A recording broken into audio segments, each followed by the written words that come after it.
All right, good morning. Morning. Okay, I'd like to call this Transportation Committee to order. This is the special call Transportation Committee meeting as of March 2nd, 2018. We have one agenda item here today, which I'm going to go over it briefly. First, I want to do a couple of introductions. Catapulted to me, beyond me being Kelly Robinson, Vice Chairman of the Board of Commissioners and Chairman of this committee, I have my esteemed colleague, the distinguished gentleman from District 3, the Honorable Michael Mulcair, our senior statesman on the Board of Commissioners. To my right, I've got Mr. Mark Till. He's the county administrator who runs the day-to-day operations of the actual county. Across me, I have Miguel Valentin, who's the director of transportation. Bill Peacock is our director of transportation is here. No, director of purchasing is here. I've got Gary Watson, who's our director of multimodal transportation. Tiffany Stewart Stanley is supposed to be here with us responsible for our external affairs, and Rick Martin responsible for our director of communications. Is there anybody else? I think that's Mr. I'm here. You too far, Jolene? Not here. Well, I gotta operate the Mondo pad if I can. Okay, so. all right. Jolene Milligan, she's our chairman's executive assistant. She's the secretary of this committee. Anything else? All right, so let's go ahead and get started. Again, this is a special call transportation committee meeting. This is not though it's a public meeting, it is not an opportunity for input from the public. We have a special one agenda item. The intent here is to have presentations from 3 firms that made the short list for being awarded a contract for branding and marketing and what we want to call public engagement for our buses. I want to keep it simple. This is not to be a semantic or insensitive moment right here. This is the business of the people. We want to make sure we get an adequate understanding of who can represent us going forward. Up until this point, there's been one round of final formal submissions. There were 5 firms that were actually submitted an RFQ. Out of that, the committee here evaluated them and came up with a short list. And there's 3 firms that are here that made the short list. These were technical, basic capability papers that were submitted to us on how they would approach different nuances associated with taking on this scope of work. That being said, we got to stick to a time frame where we got, according to my schedule, we got one firm that will begin at 10:15, the next one at 11 o'clock, and the last one at 11:45. Did I get that? Okay, we got that accurate. And so we're going to bring each firm in. They'll have 30 minutes, both for presentation and Q&A, and then of course the committee will have a 15-minute recess between that. We'll go into the next one, which has a 30 minutes, 15-minute presentation, Q&A, etc. We'll continue that process. Are there any questions from the committee? No. Everybody okay? All right. Let me check my time. All right. We got 1 minute, and we're going to start right on time. And Jolene, will you just keep my time clock? Yep. Yeah. Mr. Vice Chair, the first company that's going to be presenting today is the collaborative firm. We have Mr. Michael Hightower, the managing partner, and I'll let him introduce his 2 associates. Okay. Well, we're gonna. I'm old school. That means that I'm old. It means that I always commissioners. I always make sure that I have with me paper. And so sometimes the staff talks about me, Mr. Watson, but I don't mind being old school sometimes. Okay. Good morning, Michael. I'm our manager part of the collaborative firm. I want to thank the committee for having us this morning to come before you. Very briefly, I wanted to introduce Amanda Clement to my left, and next to her is Danielle Crow, and they will be doing the bulk of the presentation.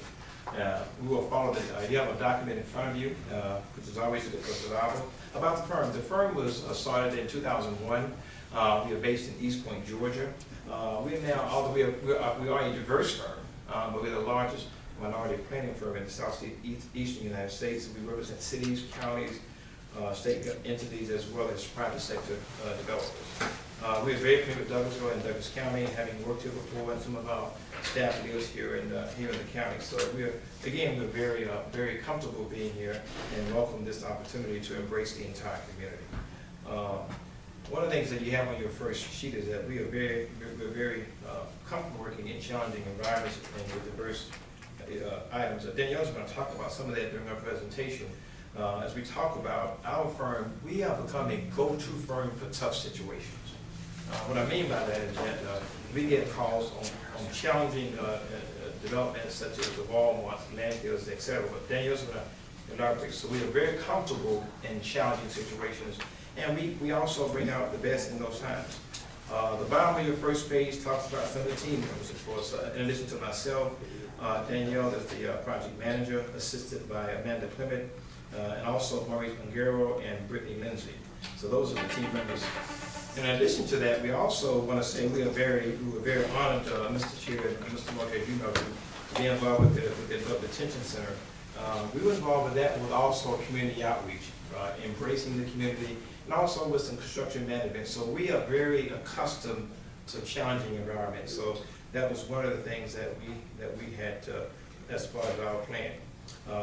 Also, I would add that as it relates to cities and counties, we have worked all around and in Douglas County, Cobb County, DeKalb County, Clayton County, most recently Fulton County, when we led the biggest effort on outreach with the Fulton Transit study that just completed. You guys probably follow that. We teamed with two other firms. We led all of the community outreach with that piece. So that's been one of our biggest fortes.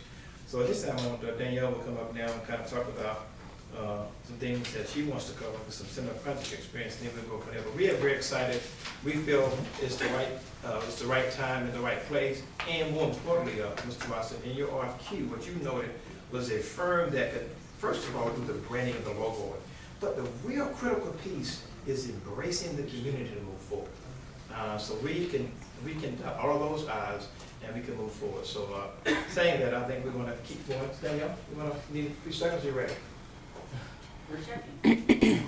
I'm ready. We'll keep going. Keep moving. Time. We keep moving. Thanks, Tron. Good morning, everyone. Morning. Contingency plans are always important, right? As Michael shared, the collaborative firm is known throughout the region for effectively engaging diverse communities. We convey complex issues in simple terms, allowing citizens to make informed decisions. And when skepticism arises or negative impact is perceived, we are the firm that can make the public engagement process smoother. We are highly skilled in providing opportunities to all stakeholders to find common ground and to co-create solutions with the decision makers and the elected officials. We ensure that all voices are heard, not only those that are most vocal. Working with people respectfully is a core strength of the collaborative firm, and it has been honed by years of leading some of the toughest public involvement initiatives within the region. For instance, aside relief. Let's catch up here. Now you're so fancy, you're telling me how to advance this. Okay, I'm just gonna swipe. All right, thank you. If you'll allow me to catch up, and you can see our team here. Mike has covered some of this. So as I was sharing, one of our core strengths is engaging with people and covering some of those tough issues. We've worked on some very difficult, what most people would have considered difficult or contentious public involvement campaigns, including Walmart rezonings. We led the public outreach efforts for the construction of 3 Walmarts in the Atlanta metro area. We were the primary contact for all stakeholders, HOAs, and other entities. On behalf of Fulton County Housing Authority, we led the visioning process and the community outreach for the redevelopment of several public housing communities. We have also led public involvement processes for landfills. So it's no misnomer when we say that we are the leaders in the region for tackling the tough issues and making sure that everyone is heard. Prior to our involvement in this DeKalb County project, the public forums were nothing short of contentious events. There was heckling over the elected officials and anyone who had a differing opinion. Once we became involved, we restored some respectful dialogue, which enabled all parties to find common ground, and ultimately the project received approval. So I think that's a testament to what the collaborative firm provides. In addition to all of this, our portfolio includes an array of transportation-related work. Many of which that are similar to the Douglas County Transit Multimodal Transportation Project, such as Fulton County T-Splosh. We were recruited by the Georgia Transportation Alliance to provide community outreach in South Fulton for the T-Splosh referendum. Fulton County Transit Master Plan, a large initiative that we've just wrapped up the bulk of that work. With Fulton County Transit Master Plan, we gained public input which would help to determine funding initiatives for future Fulton County transportation initiatives. We led stakeholder outreach, we coordinated public events. This is an example of some of the community kiosks that we've done. We know that you can't always host a public meeting and expect people to come, especially when it's something as interesting as transportation. Sometimes you have to go where they are, and that's an example of this. This is also an example of the interactive charrettes that we use by using strong visual colors and giving people the opportunity to give input without having to do a lot of speaking or a lot of writing, allows us to get more input. This is also an example of some of the tactics that we would incorporate if selected. So we would do these community kiosks at the Hydrangea Festival or downtown Main Street. Clayton County Comprehensive Transportation Plan. There again, we garnered public input for the countywide transportation needs and goals. We nearly tripled the public input that they received passed compared to their previous plan. And we did so by opting for an open house forum. This is very respectful of people's busy schedules because they don't have to sit through a very long presentation, and it allows them to drop in based upon their own time. It also gives the opportunity for one-on-one interaction, and we think that that's very key. In addition to that, we also did online surveys and other methods. But you'll see that they're just quick exercises with stickers that allow people to express their opinion, but it doesn't require them to speak publicly, which intimidates a lot of people, or do a whole lot of writing, which also dissuades some people from participating. We also coordinated public involvement for DeKalb County Comprehensive Transportation Plan and the Cobb County Transit System operations. By and large, the collaborative firm understands the benefits of mobility on how it positively impacts communities and economic growth. So much so that many of the leading transportation firms seek us out to lead their public involvement efforts. So we've partnered with the likes of WSP, Kimley Horn, VHB, and others. So even when they are managing the actual transportation initiative, they contact us to do the outreach.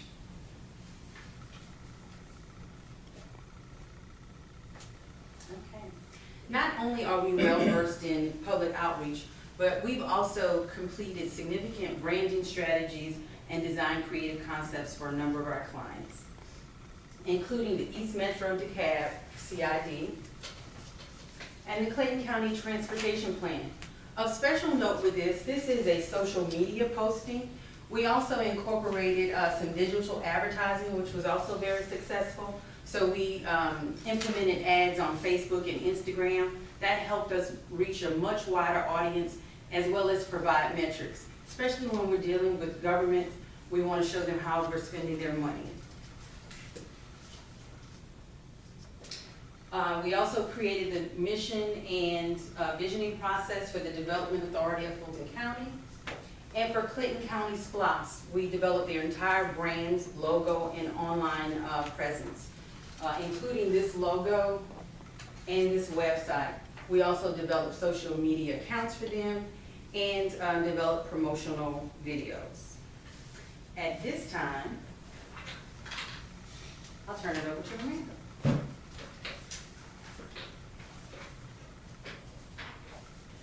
So we wanted to take the opportunity this morning to share with you our understanding of the project. And as we do understand that this project, the purpose of this project is to conduct a public awareness campaign on behalf of the county's multimodal transportation services division. We also understand that this is an important initiative as it was highlighted in the findings of the county's transportation services study that was completed in 2016. One of the key findings being that the lack of awareness was one of the major impediments that's affecting ridership. This was further recognized by the study participants, wherein almost 80% identified that some type of public awareness to help promote and educate would help with understanding the services that are currently being provided by the county. We further understand, from looking at this study and also from past experience, that good advertising and education are an important component of any high-quality transportation system, which we understand the county is seeking to maintain. But in order to conduct a well-informed campaign, it's important for us to first understand the growing and changing needs of the county and its citizens. Some important factors pointing towards the need for transportation services within Douglas County are the projected population growth, which is expected to exceed 200,000 by the year 2040. The increase in the senior population, which past trends show that this sector of the population grew 38% between 2000 and 2010. And also recognizing and understanding that providing talented workers with access to jobs can assist the county in reaching its goals to remain economically competitive.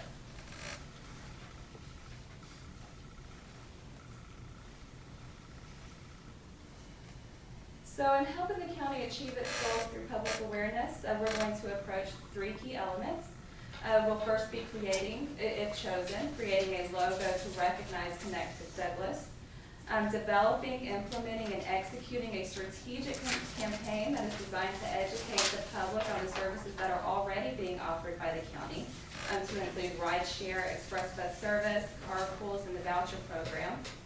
And also soliciting input and gathering feedback from citizens on the proposed fixed route bus service.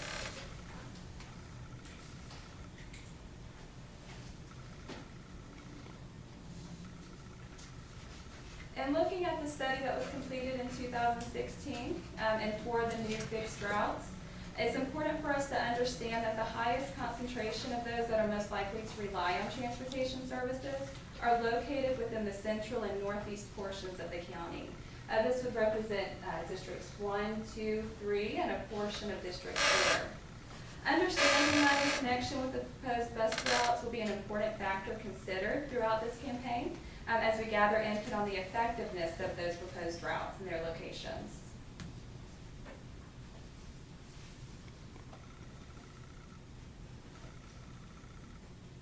Now, while there was support that was shown in the transportation services study by respondents for these fixed bus route services, our team is also acutely aware that there are some expressed reservations. We want you to know that we do hear these frustrations that are being raised about community safety and funding. And we also understand, though, that in order to execute an effective public awareness campaign, that we have to take into account these voiced concerns so that we can adequately develop materials and messages that not only educate and inform, but also help to address those concerns.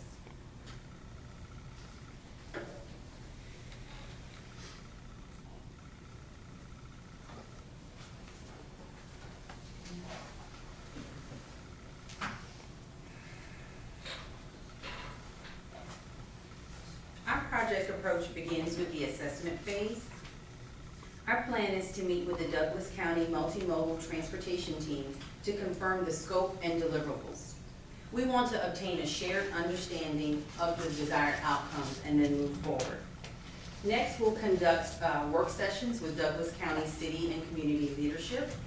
We'll also conduct brand strategy sessions with leaders in external affairs, communication, and community relations. While we are introducing new concepts for Connect Douglas, we need to ensure that they are in line with the county's overall communication plan. We also need to assess current public perception and current marketing efforts. This will include a benchmark for the Education and Public Awareness campaign. We'll evaluate the various fact sheets that exist currently for rideshare, the Blue Commute rideshare newsletter, fixed route fact sheet, as well as the policy guide and existing website. We will also evaluate community relationships, partnerships between the county and local businesses, and other things including messaging and online presence. With all of that information, we will then move forward with developing an integrated communications and outreach campaign. This campaign will have several goals: to create awareness, educating the public of the existing services, and to elicit support, potentially increasing ridership, because there is the opportunity that many of the people who need these services aren't aware of them. We will also gather input on the proposed routes. Next, we will design a Connect Douglas logo and define messages that communicate the benefits and availability of existing services.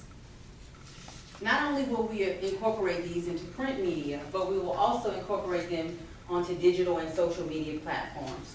We will create an online presence that will include a website, Facebook, Instagram, Twitter, and Nextdoor, and utilize existing mediums as Douglas Happenings, DCTV, potentially even exploring perhaps Chairman Jones featuring Connect Douglas on the Clearly segment. Our outreach campaign will be customized for each district. We will tailor our outreach to each district and work closely with each commissioner to ensure that we are reaching their constituencies. In scenarios like this, we feel that it is best to have a more intimate gathering so that everyone feels comfortable expressing their opinion. It's human nature for people not to speak up when they feel like it might cause a conflict with their neighbor. So we've considered those things and are incorporating that into our plan. Lastly, we know that even when we break into those smaller groups, there are different audiences. There are people who are supporters, and there are those citizens who need more information to make an informed decision. As well as there are citizens who have expressed reservations. We need to make sure that all of those people are heard. And to do so, in addition to having those smaller gatherings, we will also implement the use of certain technologies that will allow for that, as well as attract millennials. We've utilized different things to do electronic polling, and some of those tools are MetroQuest and Fall Poll. So these are some of the things that we plan to incorporate into the plan. Next, Amanda will talk about execution. So in executing this plan, we would be launching the Approved brand by incorporating materials into website and other promotional materials. Hosting community kiosks at various community events. Some that we've identified that might be helpful in this regard are the Main Street Douglasville, Penny McHenry Hydrangea Festival, the State of the County, and other events that are at or near Arbor Place Mall. And also commission district-specific community events and other engagement opportunities.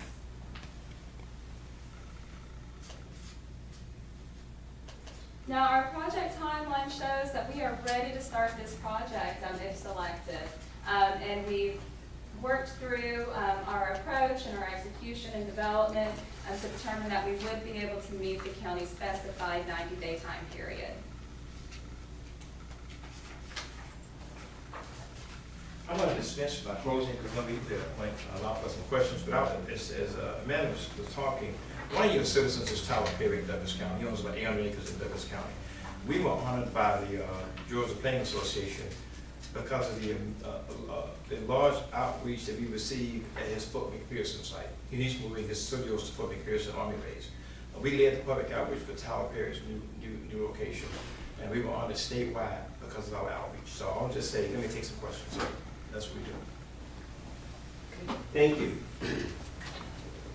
All right, committee members, want to open up the floor for us to ask questions? Apologize on this one, see, before we come up.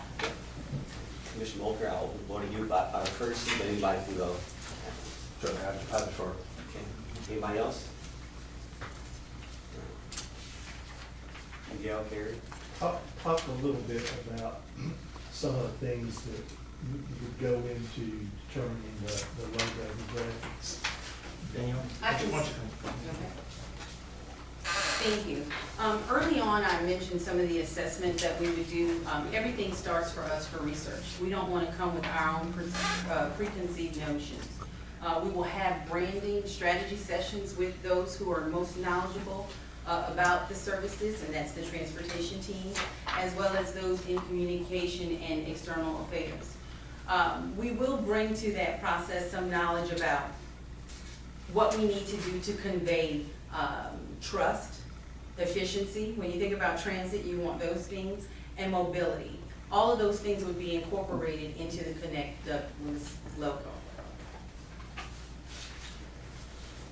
Yes, sir. One of your slides, you mentioned that as part of the public outreach, you would try to elicit support for some of the routes, or do you view your role, if you're selected, to be one of advocacy or one of conveying information for others to digest and make decisions? I'm sorry, if I may reiterate, when I was going through those, the illicit support is for existing services.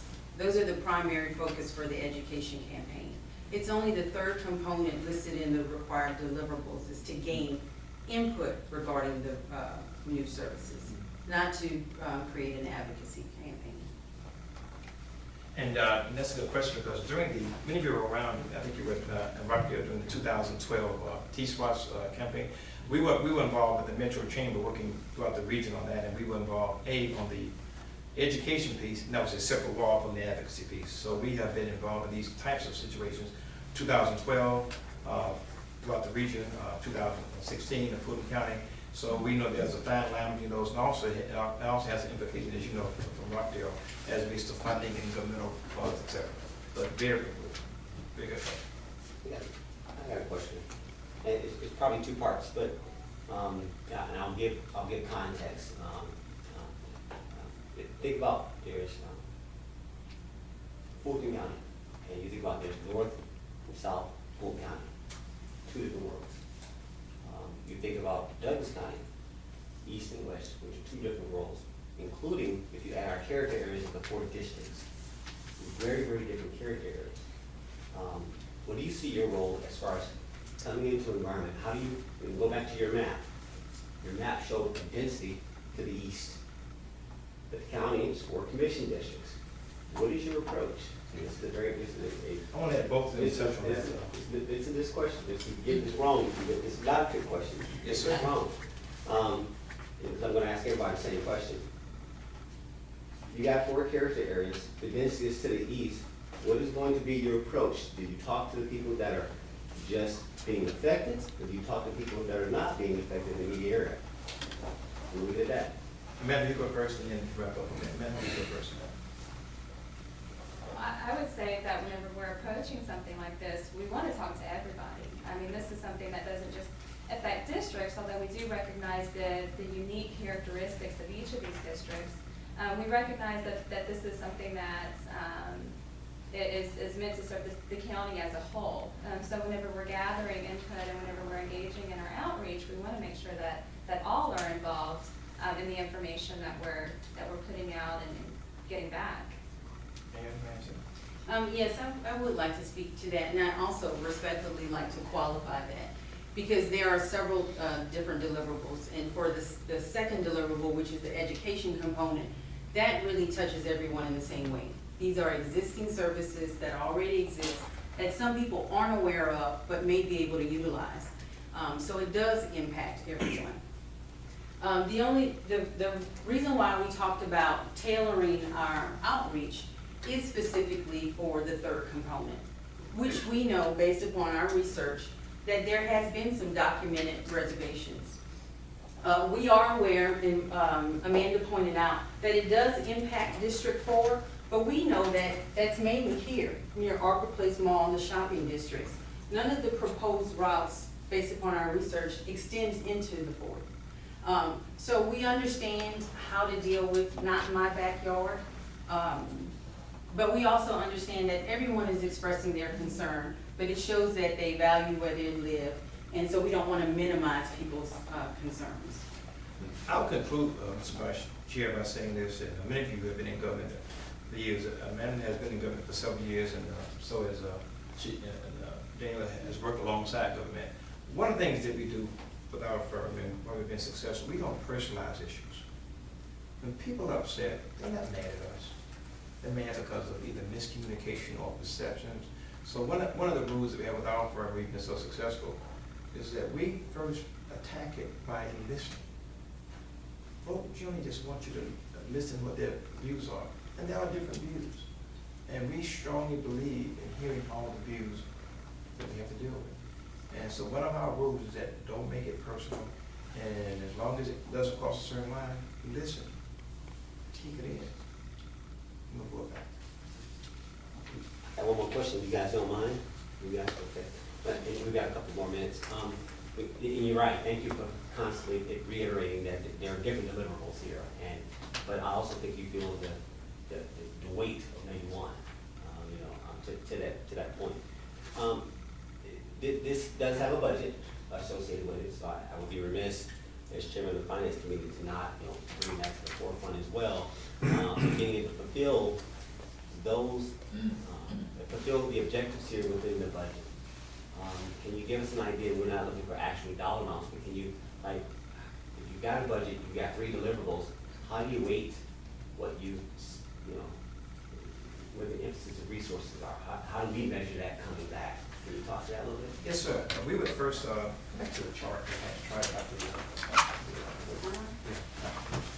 Mr. Vice Chair, members of the committee, what we do is, in each project, we first make sure that we are in accordance with the RQ of the procurement document. That's important. And following that, we also determined we've attended meetings out here already. I was at the chairman's open house. We've been at 2 commission meetings. We sometimes, when there's a night we are free, we go to a community meeting. Just listen. I appreciate how you guys handled that crowd the other night. Oh yeah, Mr. Watson, you were very helpful with that crowd. So what we do, Mr. Chairman, we basically, with RQ, we put a weight in terms of the dollar amounts per task, but we also superimpose some common sense. We know that there are some parts of this county that we've got to listen to and at least bring some type of closure as it relates to where we are. So if we have to superimpose a heavier weight for some of that in this process, we do that. So we follow this process as outlined with an hour and a budget thing of work. We got 1 minute. You guys any more questions? I'm not forcing anything. You okay? I have Here. sort of a comment more so than a question. Yes, sir. Obviously, the educational aspect regarding the bus service is extremely important, but I also want to emphasize that we really need to promote the services that we already have. As your staff has mentioned, that was one of the main focuses in the transportation services study, that we're severely lacking in public knowledge of the services that we already offer. So that's something that we really need to get hard. Anything? Yes, Right, and I will say that the overall branding and taking all of those services under one umbrella of Connect Douglas is the right direction. We will, once we do that, incorporate all of that branding and look at both schedules, handbooks, policies, the full gamut of collateral materials, and ensure that they are reaching the people who are most likely to utilize those services, as well as those who may be potentials. I'll just conclude, Mr. Chairman, by saying this. One of the matters that Danielle put on the screen, and you know this out in your way, I'm right in the cab, Kensington Road, Trade Mount, good example. I was sitting in my office 6, 7 months ago, I got a call from two of the commissioners, said, Michael, you got time to talk to us? There's only one answer, and the answer is yes. He said, we need your help. We have a contingent situation. It was a second week on the job. So she got put into the fire along with our top guys, because there were people that were not even talking in the same room, neighbors yelling at each other. And we got a call unsolicited, can you help us out? And but I said, yes, we will, because the camp is an ongoing client. We didn't say what is good. We said what you're working with, and we didn't make money, but it was a service to bring people together. And at the end of the day, the Camp County Commission came to a consensus because of me putting her in the fire and another gentleman in the fire. But that's what it's all about. But we got a call because they know we do deal with tough situations. And we enjoy it. Okay. Thank you. All right, on that, we're gonna close this out, guys. Thank you so much Thank you. for being here. We're gonna stay on track. Patience with And our. thank you so much for your help with the conference. Something you learned. Bill, will you ask for? Yes, will I you got own it. it? I got it. Okay. All right. If Thank you you. don't, yeah, get your, website too.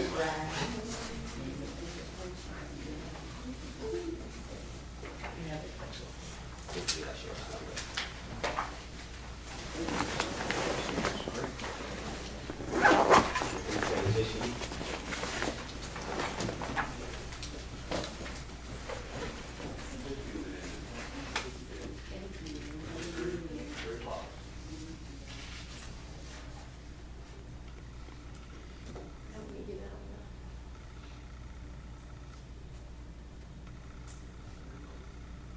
And you got to reach all the way up top. Don't take me back to this. Oh.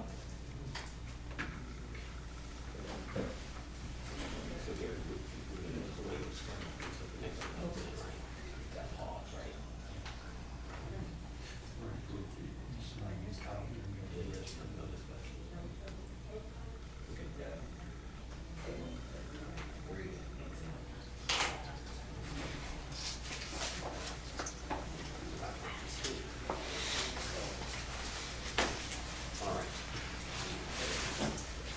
So,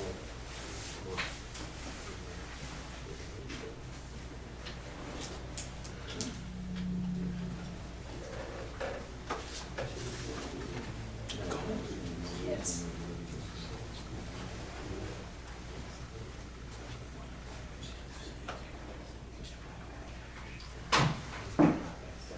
okay. All right.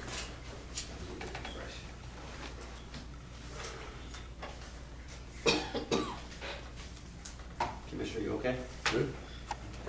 With the collaborative group. And that is particularly true of comprehensive plan updates, where you have a technical side and you have an outreach component. And the outreach, so they would be handling the outreach versus the number crunching. Did you work with them in Rockland County? I've worked with them previously. Here, when we start next, 11? Yes. We're waiting on, Kimberly Bourne is the next. Okay, I got a couple phone calls. Okay. Be back. So, you can start anytime within a minute. It's Let me introduce Mr. Rob Ross with the firm Kimberly Bourne. He is the project advisor and QC/QA reviewer that will be working on the project. Rob, if you'll introduce your other team members here, and then please begin your presentation. All right, we've got Jessica Troy with Kinley Horn, Christina Pastor with Kinley Horn, and on the phone we have Mary Carlson. She's our proposed project manager for the project. She's in our Twin Cities office and wasn't able to fly down today, but is available on the phone. Welcome, Mary. Thank you. Good morning. Good morning. So a little bit about Kinley Horn. Not everybody here knows about Kinley Horn. We're a national firm with a strong local presence. We have about 200 folks here in the Atlanta region in 3 different offices. We've got over 3,000 people nationwide, and we're built to serve our clients well. We have the way we're structured internally is to allow us to access skill sets across the country very easily. So for example, we're bringing in Mary Carlson for this project. She brings a skill set that we think is very valuable.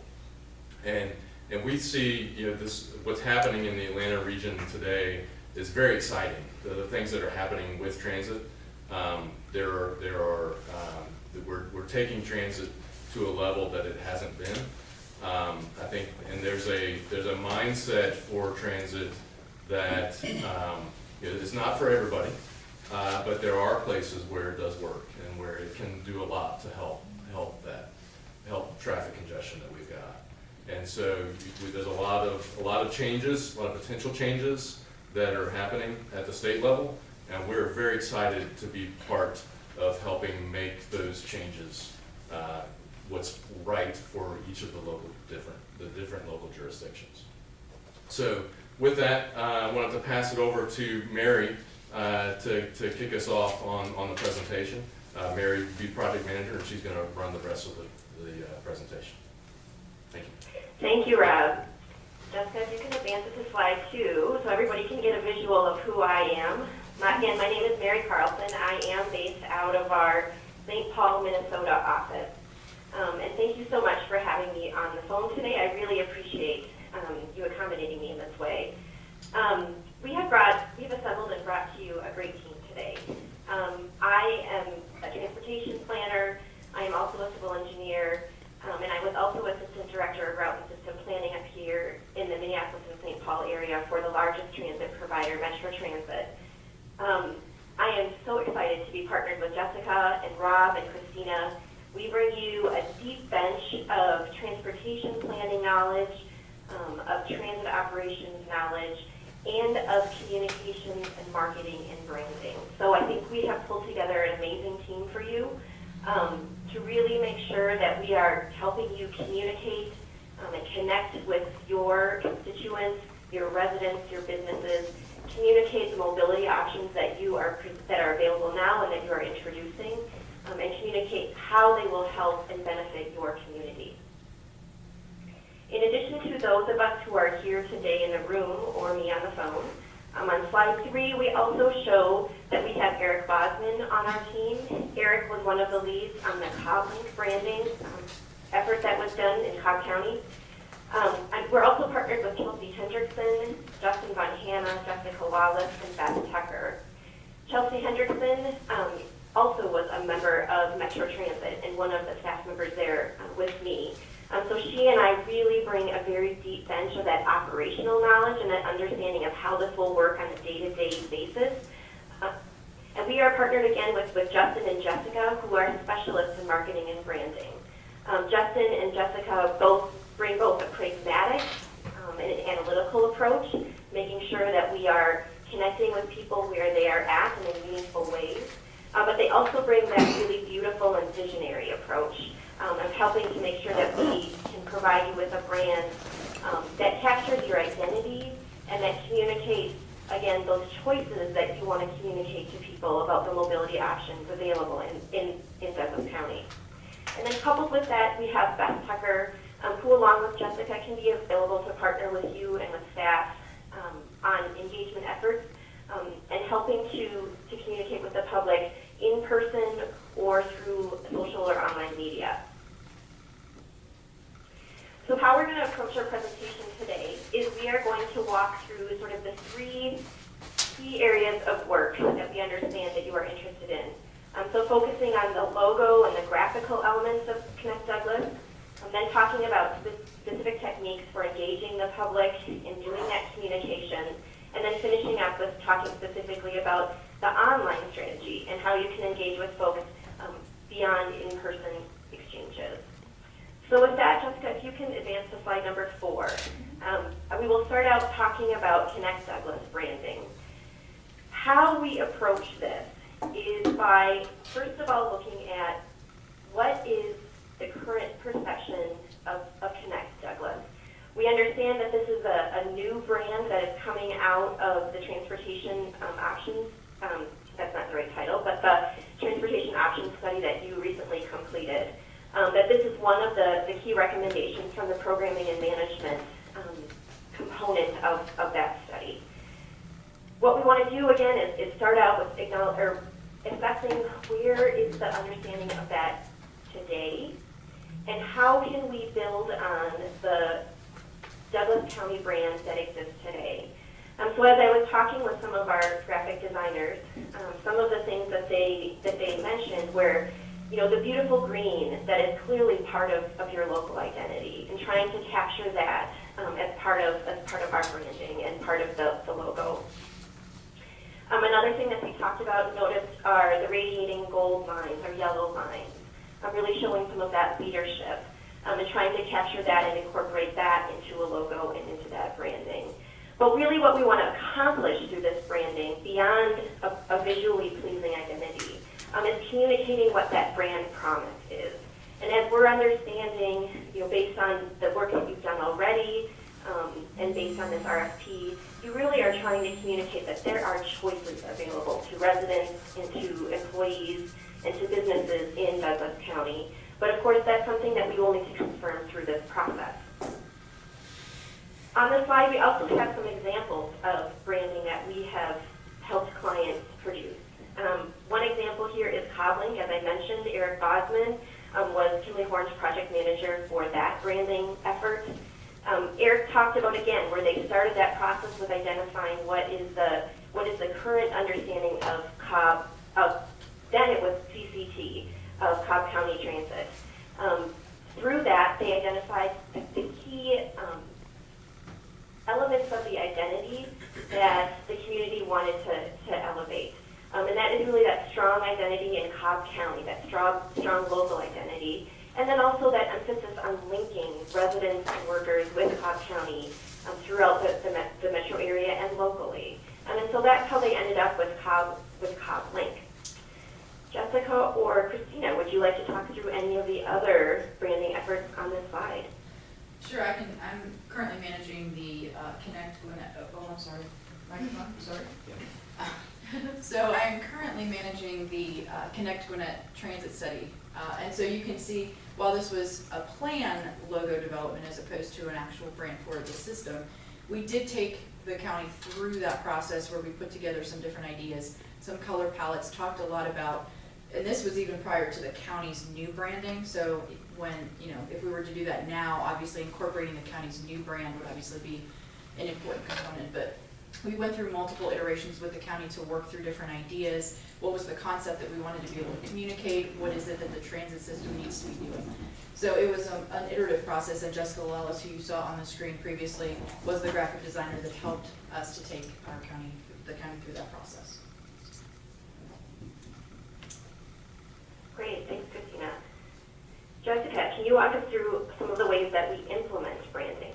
Sure. So once we create your branding and Connect Douglas's branding, it's really important for us to carry that branding, that brand promise, all the way through to all the collateral, the materials that we create. And so here we put together some examples of things that we've created for other plans and other projects. Here you'll see these are actually leave behinds that are business cards that we've left at strategic locations like senior centers and libraries. People don't need an entire pamphlet information, but they need to be led to where they can find that information, the clearinghouse. We've designed bus wraps. You can see the bus wrap for Connect Gwinnett. We've also, this is actually a really great example. This is actually window clings that we can put on your windows or you can put on buses. We're making sure that all of the branding comes together and is collaborative, and making sure that we're, you know, not only targeting certain audiences, but making sure that everyone who wants and needs information has that information. So one of the really important things that you heard Jessica talk about here is making sure that we are doing an analysis of every element where this brand may be used and anticipating that before you're into operations and before you're into implementation. And again, this is one of the areas where I really want to emphasize Jessica Lawless. She brings that analytical and that pragmatic approach to helping to think through every way that you may want to be using this visual identity and this brand promise as we support you in transitioning into implementation.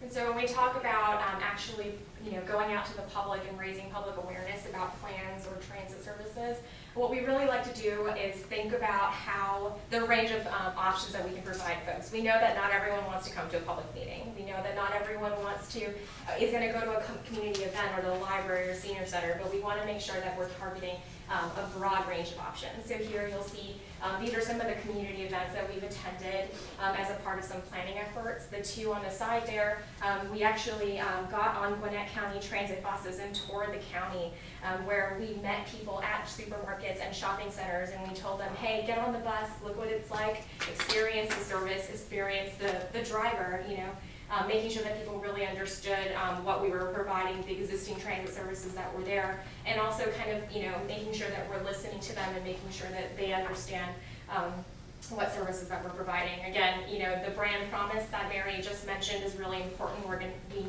we really kind of continue these themes and these colors and the presence and the perception that we want to carry for our plans and our services throughout all of the products that we create. Thanks, Jessica. So we create products. We create a brand. We work with you to create a brand and identity. We work with you to integrate that into the elements that you will carry forward into implementation. And then we work on that implementation piece. So on slides 7 and 8, we demonstrate some of the ways that we do that. On slide 8 in particular, again, I want to emphasize where we take those materials out and we meet people where they are. This is one of the things that Chelsea and I have deep experience in here based on our experience in Minneapolis and St. Paul. We were both with the transit agency as we opened up a new light rail line, and Chelsea actually was one of the planners who reconfigured all of the connecting bus routes connecting into that light rail line. The way that we did that was based in the community. We went out and we met with people to get ideas of how the bus routes should be restructured. And more applicable to what we're talking about today is that after we got through that planning process, then we went out and we helped people understand what was coming and helped people understand how their feedback informed those decisions. That's one of the ways we did that, or that's our approach to how we did that. Specifically, how we approached that was we would go out and meet people at job centers or job employment areas, whether that was meeting with folks at the University of Minnesota, which the light rail line goes right through, including all of the connecting bus lines, whether that was going and meeting with people at grocery stores.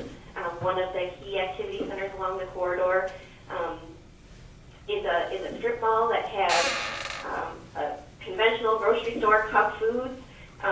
It has clothing stores. It has shoe stores. It has every kind of everyday piece of commerce that we need. And again, we would go there and we would have a table. We would have simple information available that would discuss what the routes are, what the schedules are, and then how people can use them, how people can use the services. And one of the key things that we spent a lot of time talking with people about is not only what services are available, but just how you use those services. And this is something that we have seen consistently, that especially as new services introduced, that there is a learning curve for a lot of people, that people aren't necessarily comfortable with transit, that people may not necessarily have a lot of experience with riding a bus. And so everything from how do you schedule a ride, for example, with your proposed dial-a-ride services, or where do you stand to catch a fixed route bus service, how do you pay your fare, and the different media that are available for paying fares. Through all of those pieces that I just talked about, map, schedules, fare media, communication materials, project information sheets. Again, that's where that brand will be so important, of you're promising people choices, or you're promising people mobility and accessibility, but then you are also asking them to join you in this partnership of helping to support the economy and improve the quality of life in Douglas County.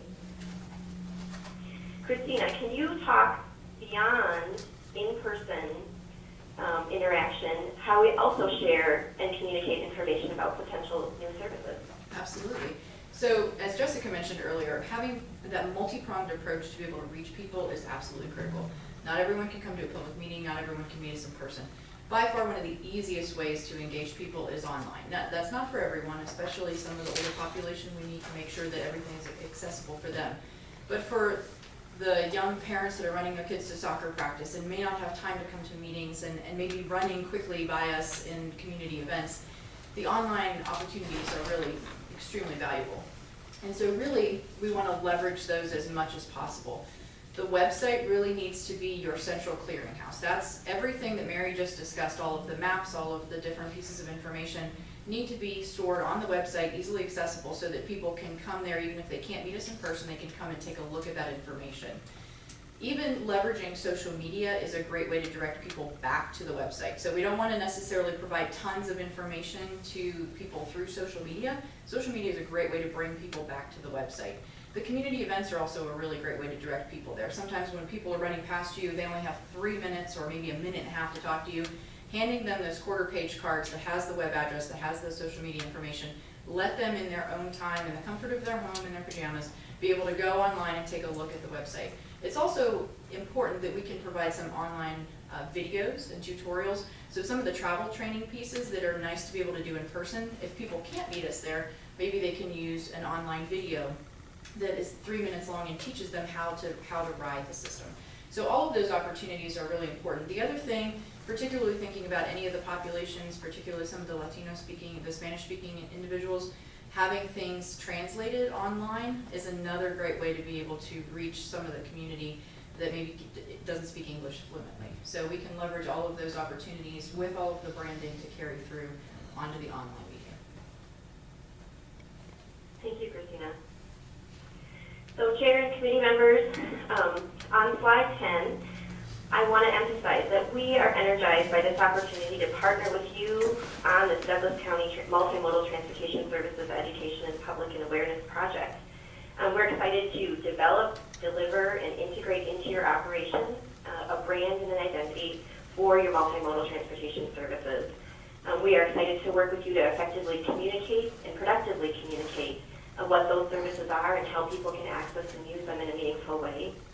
And we are really excited to work with you to strengthen your local relationships with your community and with your businesses. So with that, we are happy to discuss any of the items that we've talked about now or answer any questions. Okay, thank you very much. All right. Again, we'll be consistent in going between each meeting. Commissioner Mulcair, I'll give you the first lead. Any questions? Yes, and I was perhaps remiss in not asking this with the first group, and we can get a follow-up.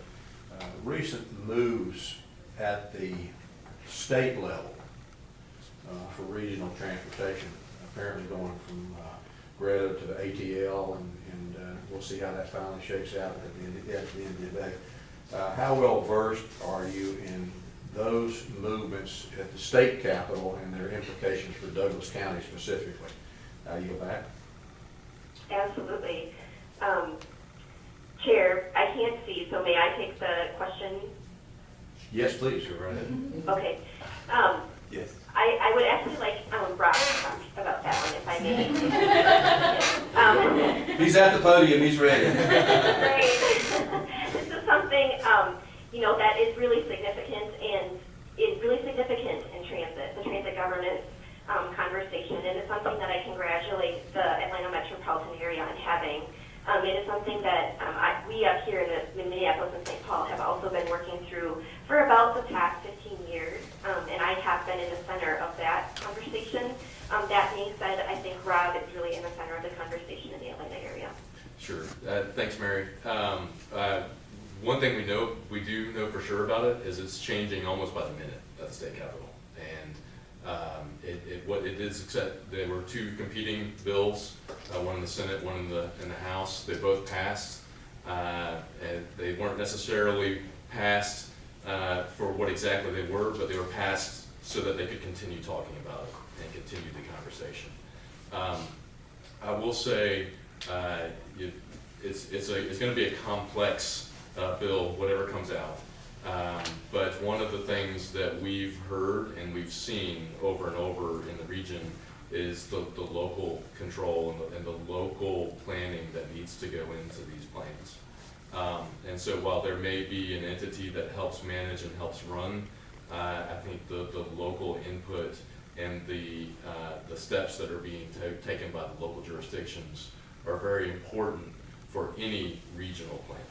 And so, you know, when we did the Fulton County plan, that's a large scale plan, but we were very intentional to build it from the ground up and it's a community-based plan. We didn't want to talk about transit for transit's sake. We want to talk about transit for the community's sake. And if any transit is going to be successful, it's going to have to serve the community well. And so that's our perspective. I think the folks who are talking about transit at the Capitol understand that. It may not seem that way when we're talking about a regional governance, but the conversations that we're having are where transit does need to be locally supported and planned. So that's Excellent question. Anybody else? Yeah, actually, I have a comment and then a question, but one of your slides spoke to the newer technology, the apps and that sort of thing. And it strikes me that we're sort of, at least in Douglas County, we're taking baby steps. We're in the very early stages. We have limited services at the moment. And of course, there could be more in the future, but we're trying to do an outreach, an educational campaign with the existing services with the understanding that there could be enhancements coming down the line. But how would you approach a more limited campaign in terms of we do not have fixed route service as of yet. We have demand response for seniors and that sort of thing. So the focus as it relates to this particular effort is going to be more limited than the broader typical approach for a larger municipality. Sure, that is an excellent question, and I appreciate that one very much. I am working, I'll give an example to answer the question. I am working with Southeast Minnesota.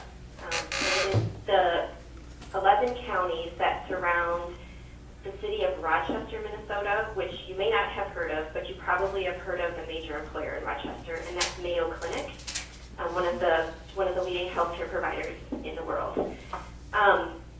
I am working with the rural transit and very, very small urban transit providers on this very question, on supporting them and taking some baby steps. They have some commuter services. It's actually very similar to the types of services that you have in Douglas County.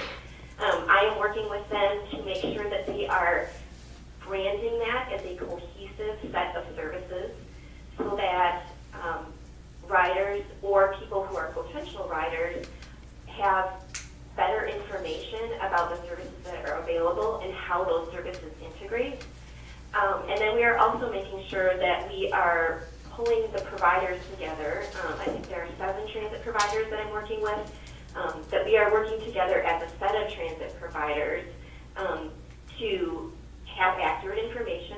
So starting out with just plain accurate and clear information is step number 1. And then making sure that that is highly accessible to people.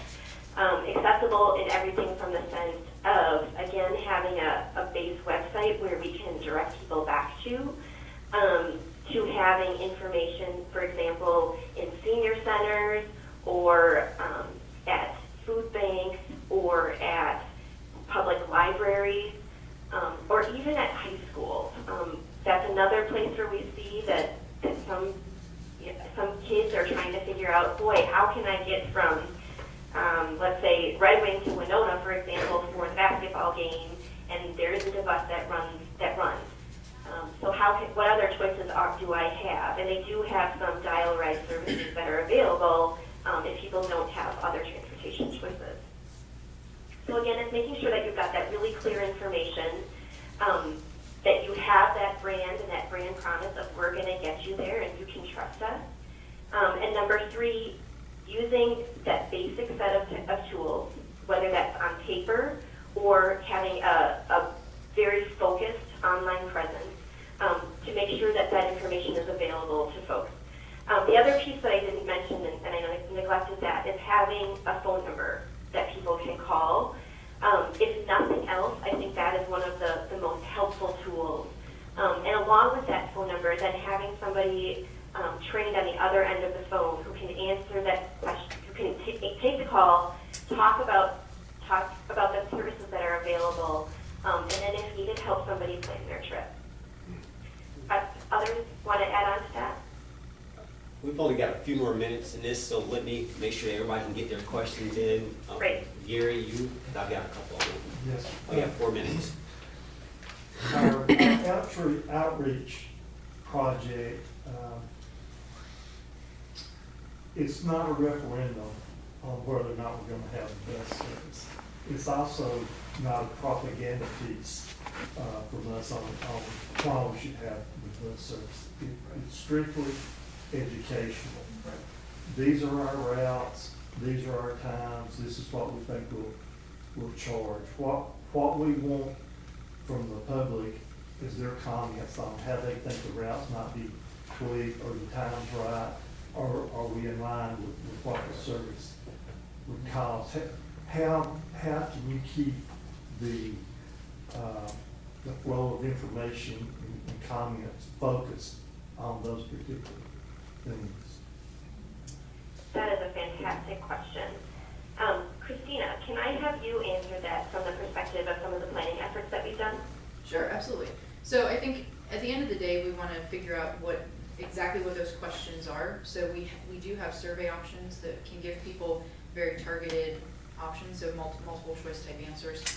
So we can really focus those questions. There's still an opportunity for open comment, and we anticipate that people will give us comments maybe outside of what we're specifically looking to request.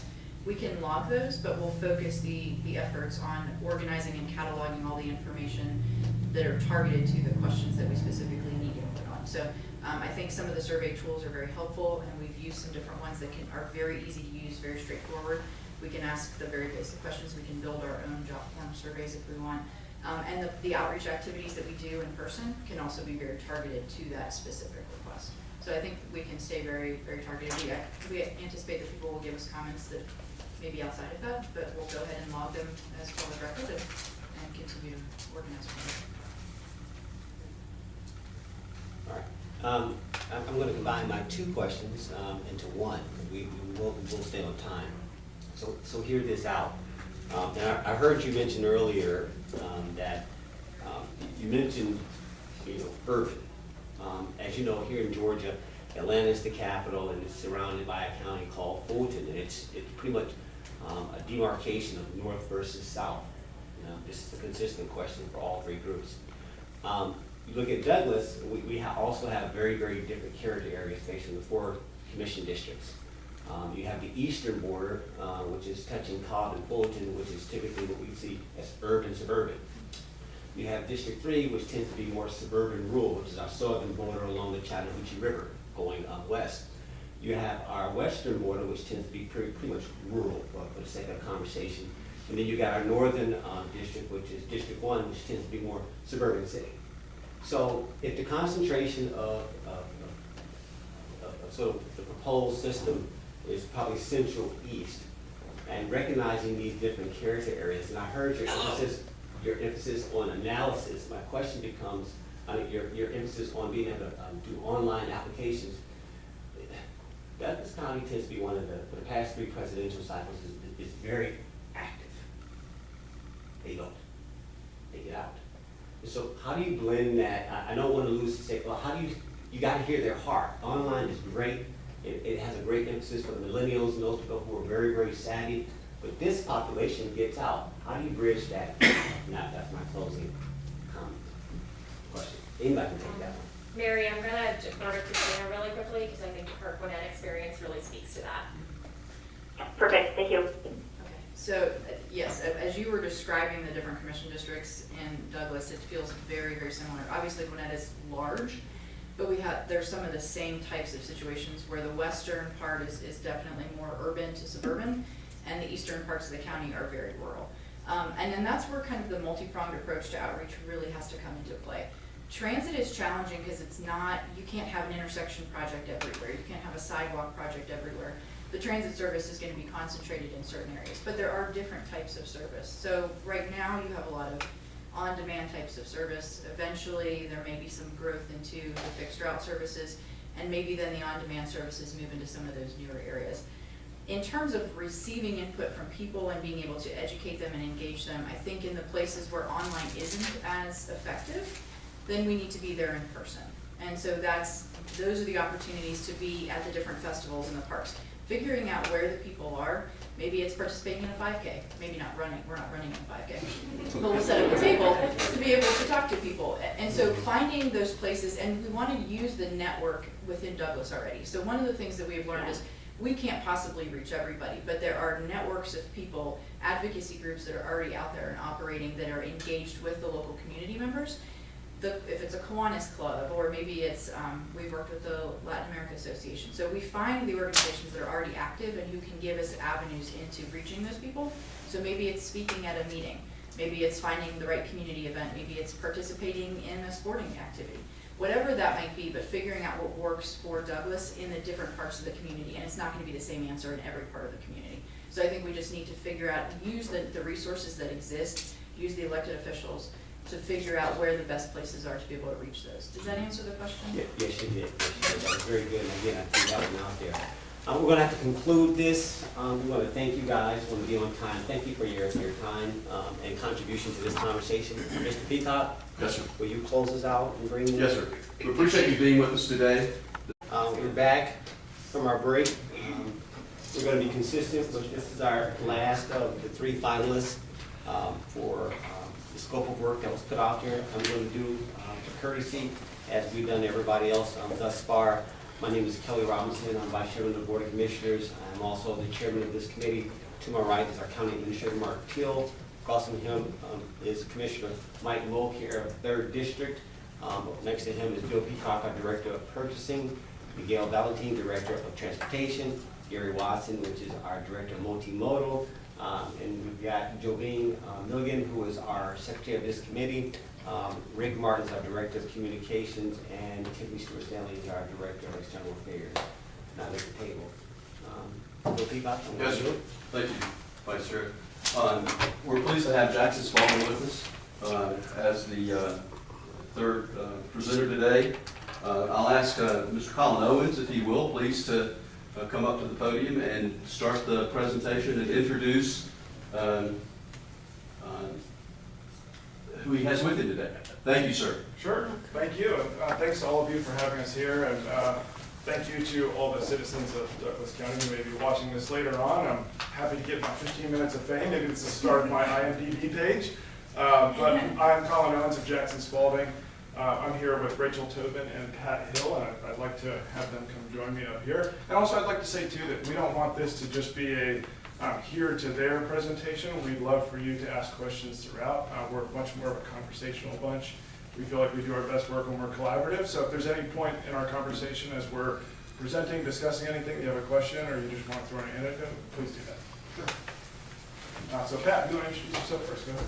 Yeah, hi everyone. I'm Pat Hill. I am a founding partner of Jackson Spalding. We started our firm in 1995 with 8 people, and I hope that we can do things a better way. And we'll talk a little bit about that, but that was kind of where we started the agency. Like I say, back in 95, 8 people. I think we had 12 clients originally, and one of the hallmarks of our firm is that we work with our clients, our customers, long term. So we've worked with Delta Airlines for 15 years. We've worked with Orkin Pest Control for 15 years. We've worked with public supermarkets for about 22 years. Oh, sorry, it's supposed to be over here. So we've worked with, we keep our customers long term, and that is really one of the hallmarks of our agency. And we try to build a lot of trust and a lot of partnership among our clients. So that's really our approach. And we appreciate you having us out today. Rachel? Hello, I'm Rachel Tobin, and I've been at Jackson Spalding for 6 years. One of my claims to fame is I'm a recovering journalist. did journalism for 13 years, including working for the Atlanta Journal-Constitution, the Atlanta Business Chronicle, and the Daily Report. I'm currently president of my condo board, so for everyone who's here today being involved, like, kudos to you, because it takes a lot of time, and it's really hard sometimes to find people to be involved, so thanks for being here, and I hope we can answer a lot of your questions. My role at Jackson Spalding, I do a lot of media relations, and I've worked on several transportation projects, commercial real estate projects, and other types of work, so we're happy to be here today. And again, I'm Colin Owens, so I'm this gentleman here.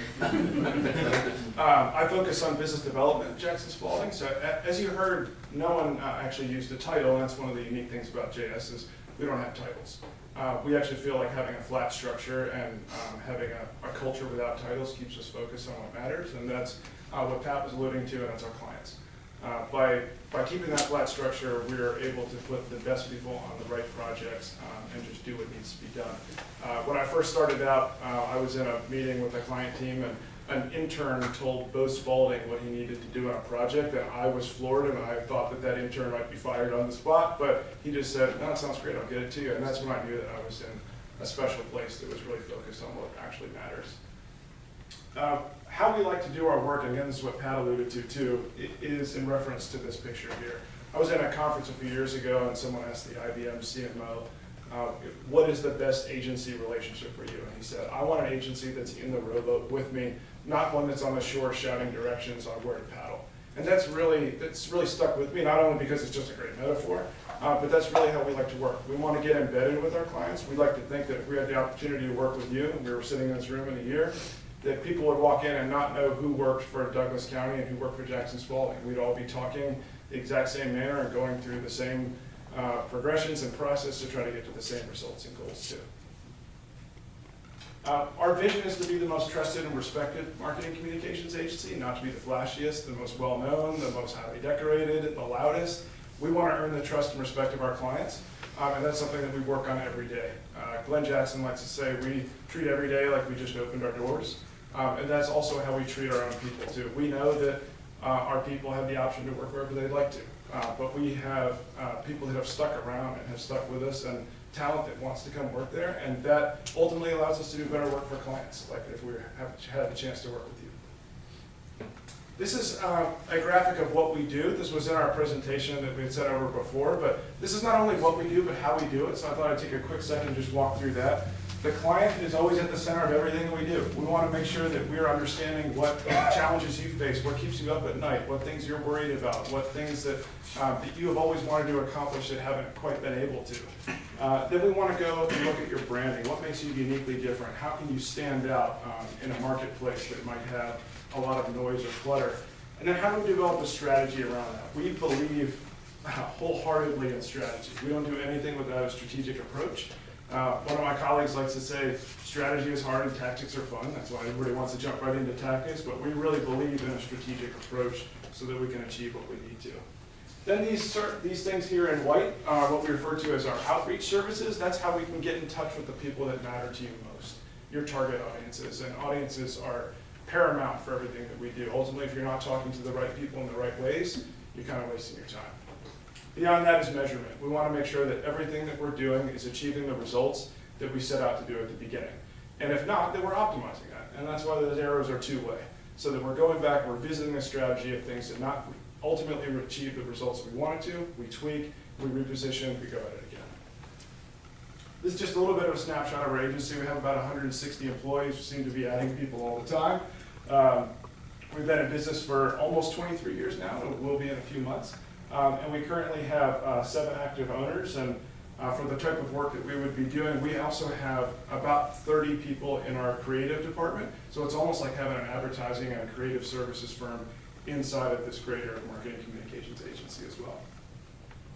Also wanted to highlight some relevant clients that we work with, if you have any, or that we have worked with on a project basis. And if you have any questions on these, we're happy to elaborate. We're going to walk through a couple of these later on just to dig into a little bit deeper, and that's Cobb Link, which we feel like is very relevant to the type of work that we'd be doing with you, and also MMPT, which Rachel led to, the multimodal transportation terminal, or passenger terminal downtown. But we've also, we bumped into some friends from Kimley Horn outside, and we've worked with them as well too.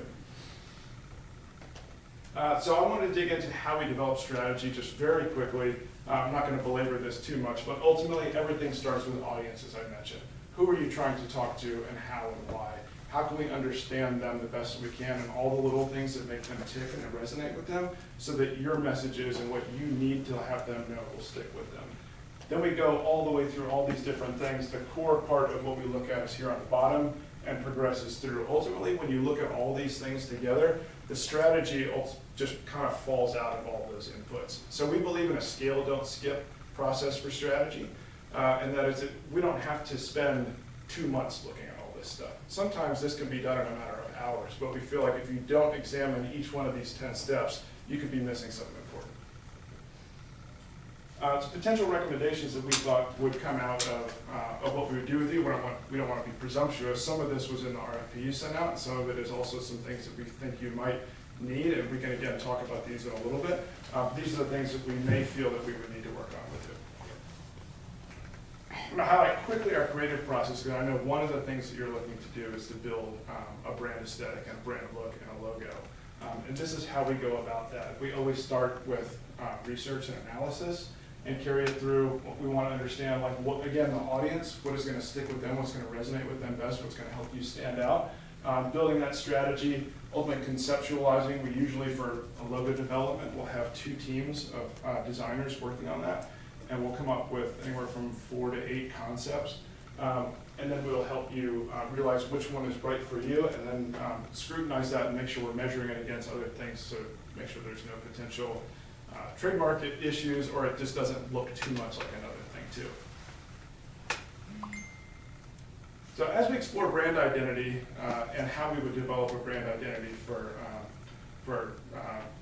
the bus service in Douglasville, the first thing we would do is a brandscapes process. It's hard to know what visual you want to set out on, or what visual aesthetic, what visual path and direction, unless you have something to look at it against. So it's just hard to say, well, I want something modern, or I want something Americana. But if we develop a brandscapes process where we develop somewhere between 3 and 5 boards that each have an individual aesthetic and a look and a feel, then you can start to react to them and go, ooh, I like that, or I don't like that one as much, or maybe I like the words from here or the textures from there for the type of look and feeling that we want to develop on how we're going to bond with these audiences we're trying to connect with. This is actually one that we developed for Georgia Forestry Foundation. We helped them rebrand a couple months ago. We developed 3 different boards, and we thought going into it, and our designers did too, that they were going to want to go with a more of an Americana type farm-to-table look, and I know you all know what that would be. If you've ever watched Fixer Upper, that kind of look. But ultimately what they wanted was something like this. They were like, no, we want to be more progressive. We want to be more forward-looking.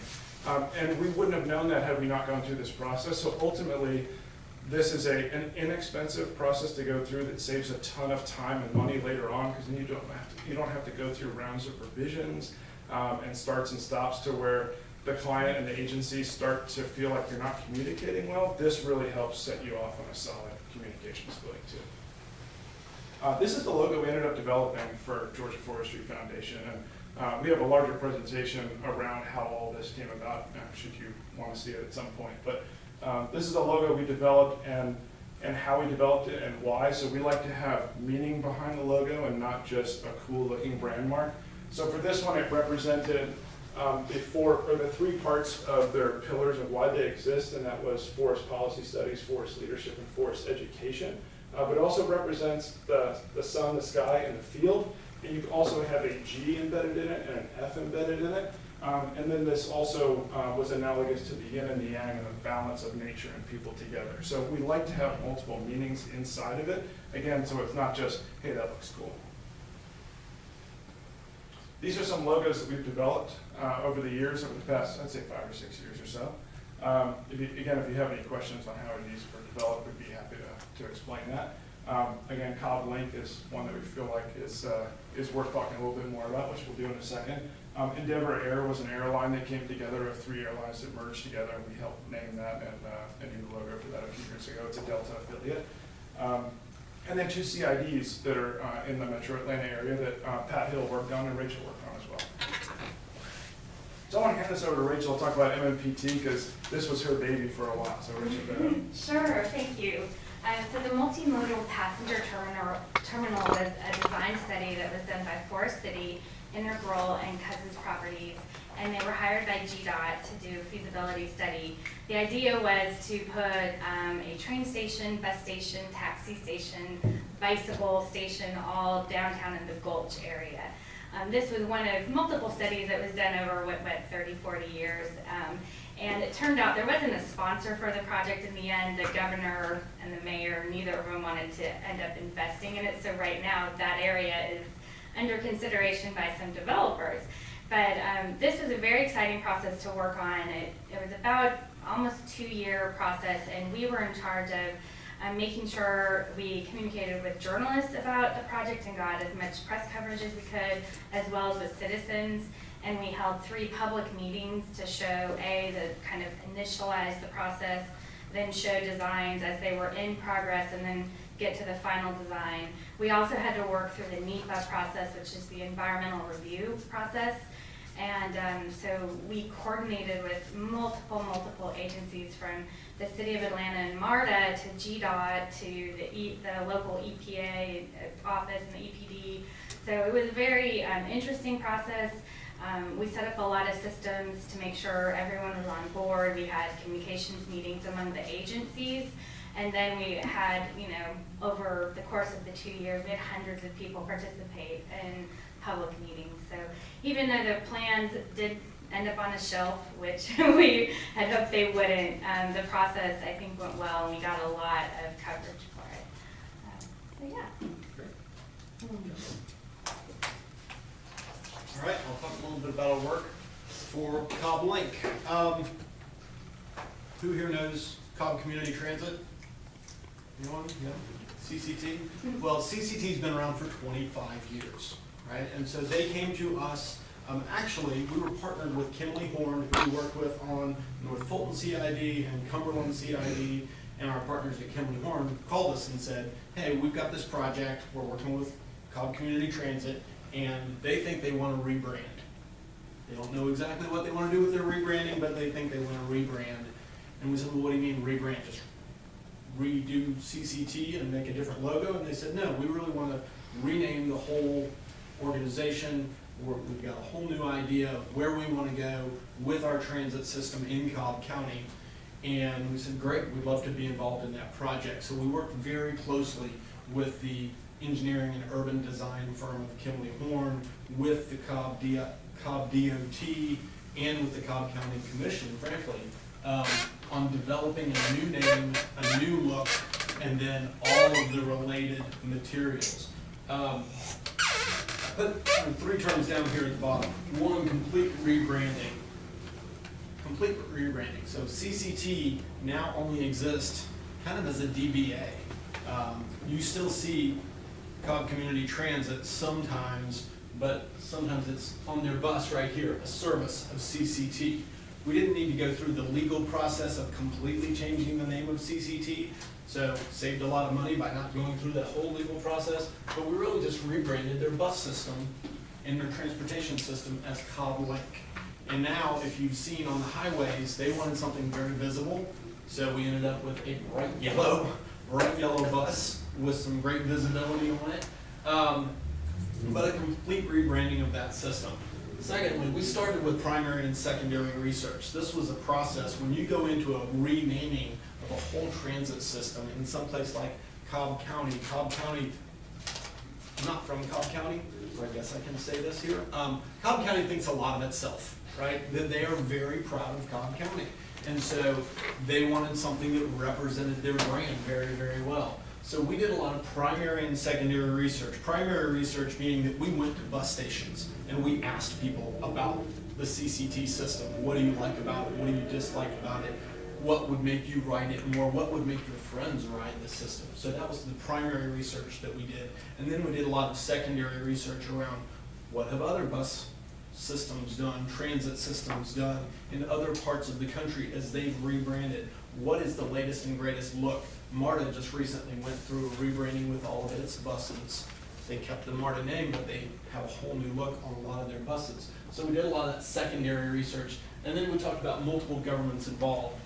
We have a process at Jackson Spalding we call an excavation, and this excavation is to dig deeply into a brand and into a persona and come up with, it could be a new brand name, it could be a new brand look, but it's a weeks-long process that you dig into, and it all focuses around one big meeting that we have. We brought in the Atlanta Regional Commission, we brought in Georgia DOT, we brought in Cobb County, we brought in North Fulton CID, we brought in a number of different government jurisdictions to weigh in on what this new brand for Cobb Community Transit was going to be. So that was kind of our starting point. Where we ended up is with Cobb Link. And Cobb Link keeps a good focus on Cobb County in here. They like the fact that it's intersecting, because Cobb does intersect with so many things. It kind of connects to the 285-75 interchange that's up there. They like the different colors. And then the link word comes with the connectivity. They know that this transit system is helping link their people. Kind of like Douglas Connect is going to connect Douglas County, right? So that's where Cobb County went. And that's the logo and the mark that we created. And you'll see on the back of their buses, this mark. And it says COVB in the mark. Again, Cobb County we knew that would be of interest to Cobb County. Once we did that, then we came up with all of the affiliated things, from bus designs to they have different bus types. They have a direct bus that is different from their circulator bus, that is different from their local bus, that is different from their flex bus and their lift bus. And you'll notice that all of these are color keyed, so when you get into the maps, they're all color keyed as well. That's all something that we did at Jackson Spalding, working with Cobb County and Kimberly Horn to develop these ideas. But we had to design different buses as well, different graphics for each of these types of buses. They have shorter buses, longer buses, and lift buses that are for paratransit services. So they have a lot of different bus types.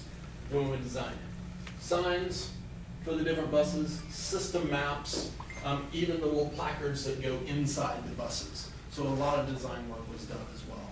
And we continue to help them on some specific design elements. So that's what we've done for Cobb Link. Any questions before I move on? I believe that wraps us up. So we'd be happy to answer any questions. We're happy to elaborate on anything else. Just let us know what you'd like to talk about. Okay. Thank you so much for that. And yeah, we try to be sensitive and let people, I appreciate your approach about engaging and collaborating, but we wanted to make sure you had time to get out what you want to share with us during this time period.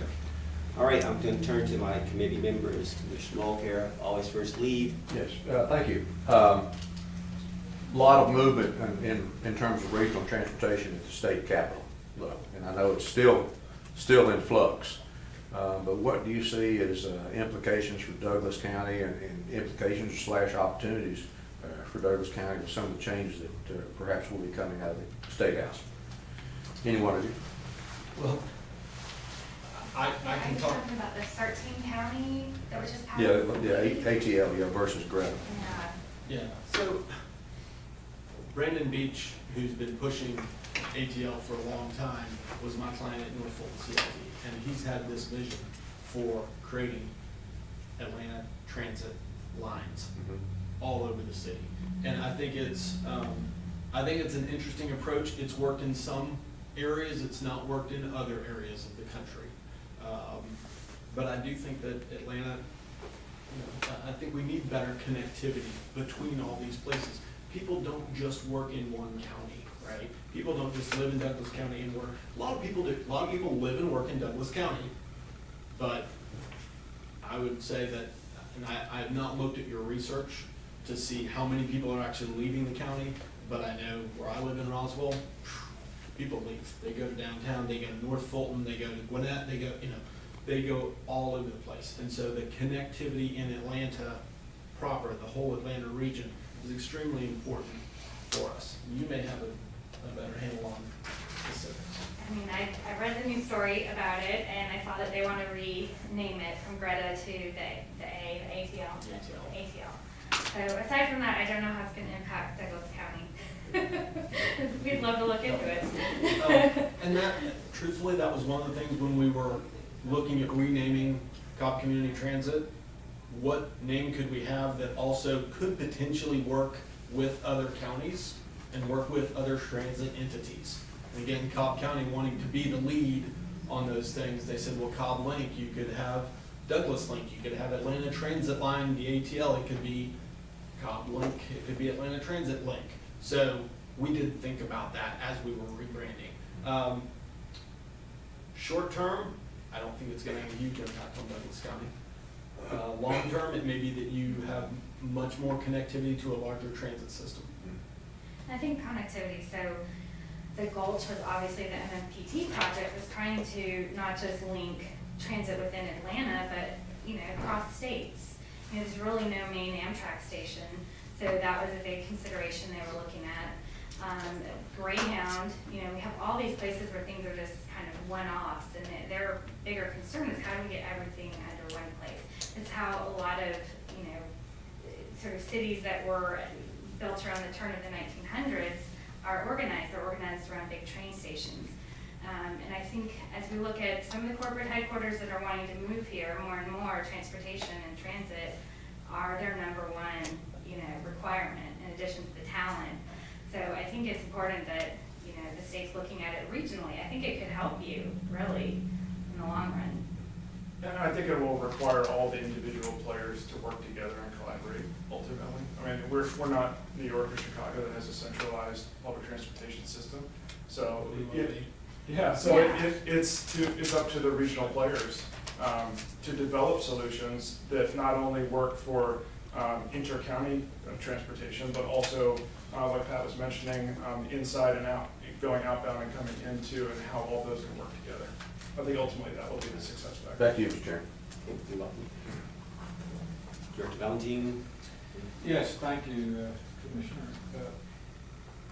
Related to the multimodal study, was your involvement in selecting the site, or was it already selected and you were trying to develop a scheme and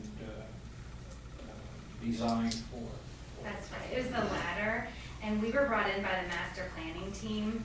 So Georgia DOT wanted to find out if the Gulch, you know, was it feasible to put a big multimodal station there. And part of the work that the master planning team did was they looked at the ownership of all the properties around there. I mean, that's a really complex property, and you have active freight lines running through there.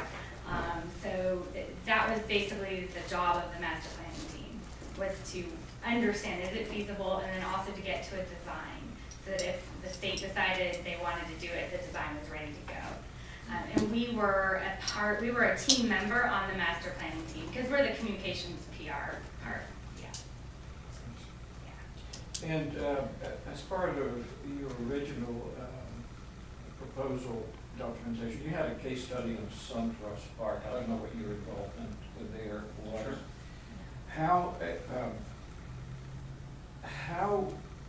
did you manage, how did you go about differentiating the background discussion about whether it was done properly, was the right thing, to whatever you were engaged in terms of marketing? Mm-hmm. Because there was obviously a lot of discussion about that process.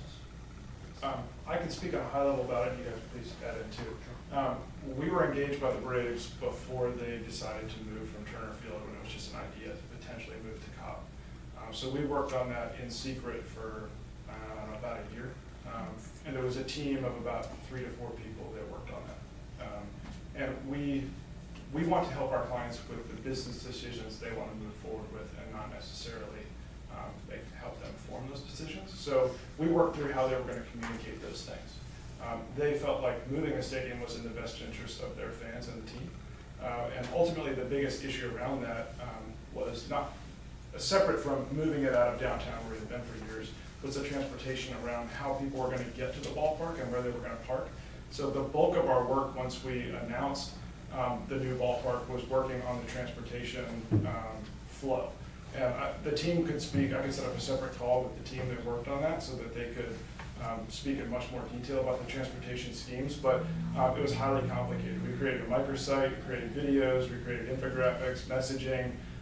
We had people from the Braves available to speak to media so that they could speak about how the transportation was going to go. They coordinated with rideshare programs like Uber and Lyft, and also with DOT and with MARTA and with Cobb County Transit to make sure that there was a comprehensive solution for how people are going to be able to get in and out, and also use those, if you've been to any of the games there, use the private parking lots that people use too.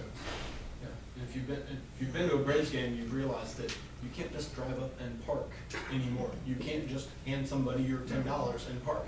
You've got to have that in advance, and that's by design. And so pull it up on your phone when you buy a ticket, you buy your parking, you know where to go, you get directions from Waze, and Waze takes you there. Waze is integrated, so it's so it knows the roads that the Braves are going to close before the game, and it will route you around that automatically. So we work with that level of technology and that level of depth with the Braves and with Cobb County to make that whole process happen.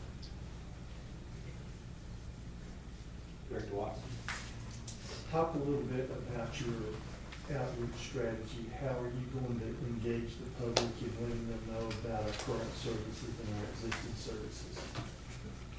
Yeah, I think that you have so many channels these days, which makes it a lot easier than like years ago. Maybe all you had was the local newspaper and notices around town, right? So today you can use, I would still use the media. I would also use social media. I would use websites. You might have your TV channel for the county. I think there's a lot of ways that you can get the message out. So we would want to, create a whole plan for you around that. And we want to look to see what's working, how you've been communicating with your constituents so far, and with the citizens of Douglas. So, because you know better than we would on what types of communication channels have worked, and use those. We don't like to come in and put our agency stamp on something and throw everything out you've been doing just to own it. We want to be able to use what's already working and accentuate that and use those channels to be able to communicate with people, but also to use best practices we know to make some of those better and make those more effective, but also to possibly include other things depending on what the mix you're already using might be. Because we know your communications has already started on this. I mean, this is a year-long process, a plan that's been developed. You're well into the communications around this. You've also got an opposing group that's formed and also well into their communications around this. So we look at all those different aspects and see where we can use your existing tools and bring some of our own tools. We have a whole digital team that works on communications for Chick-fil-A and for Primrose daycare franchises and frankly for Cobb Community Transit. We've relied on our digital team as well. So we look at how we can augment what you're already doing and then weigh in some of these new technologies that our digital team and others are using to make it as best possible. And some of that's dependent upon budget too. Right. How much do you have to invest in the communications campaign? And then based on that number, what do we feel like would be the most effective things to do based on that number? Every brand in the world wishes they had just 15% more budget. Coca-Cola wishes they had that. And they're working with hundreds of millions of dollars, yeah. So everybody always wishes they could do just a little bit more, but everyone has to make decisions on what's going to be most effective. And how long did it take you to develop the Cobb-Link graphics?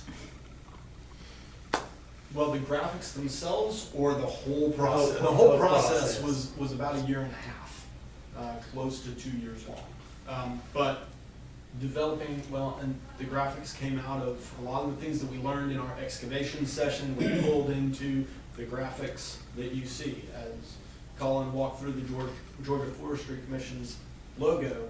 We don't just throw logo ideas out there. We try to put some real thought into it and make it really relevant to your group and your organization and what you want that logo to say to your customers. So if we weren't doing a deep dive branding process like an excavation like Pat mentioned, we'd still want to have some deep conversations with you about what you foresee the brand essence being and the brand positioning and what it will mean to people and what it will mean to you and why you created it. Have all those semi-esoteric conversations that seem like we're going off on tangents, but it is real substance to help create those marks. That brand process and logo design process that I mentioned is about 2 months, give or take a little bit.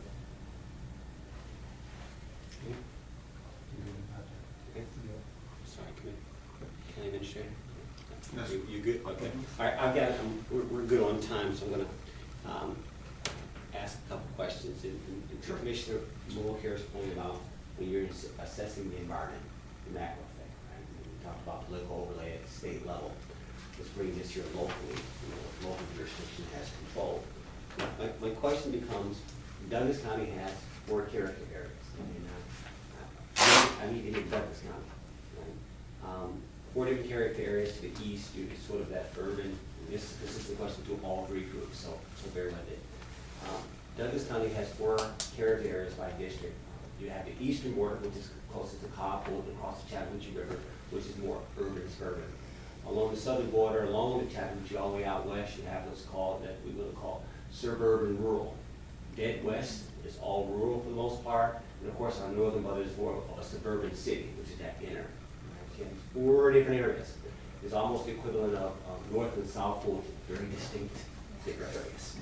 Lines of demarcation, whether it's the highway, whether it's a railroad, you name it, you guys get it. Or the river. For that point, how do you acknowledge that everybody's not technically savvy? Atlanta Metro, it's sort of like, when you cross that Chattahoochee, it's a whole different world. When you come across that hill at Thornton Road, right? It's 2 different worlds. And what I'm hearing is this advanced approach.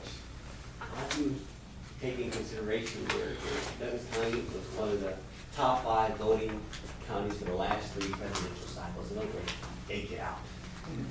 You're not being most advanced. I mean, okay, some people may use Facebook, but I think you guys hear it, because I hear what you're saying. You have some very advanced tools, but how do you not forsake those pockets? What is your approach to those pockets that may not just be on the grid?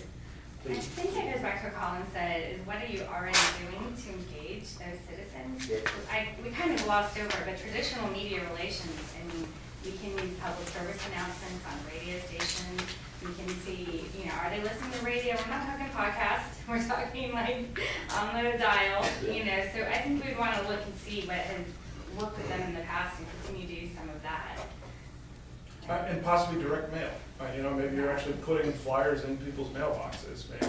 There's a whole mix of communications channels, and we, again, don't want to be presumptuous as to we're only going to do, highly technical social media. That doesn't work for everybody. And we understand that the first corner of our strategy prism up there is audience. And your audience may be different types of audiences. So you just mentioned 4 audiences in Douglas County. So there are also other types of audiences too. There are the elected officials, there are business leaders, and you might need to communicate differently to them than you communicate to the 4 groups you mentioned too across the county. And part of it's also driven by the public involvement process.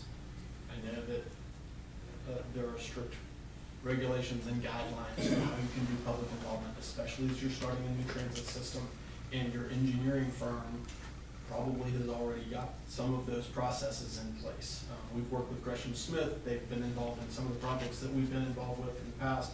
But there's a process, and some of those things are mailers that have to go out to people who are living along that bus route.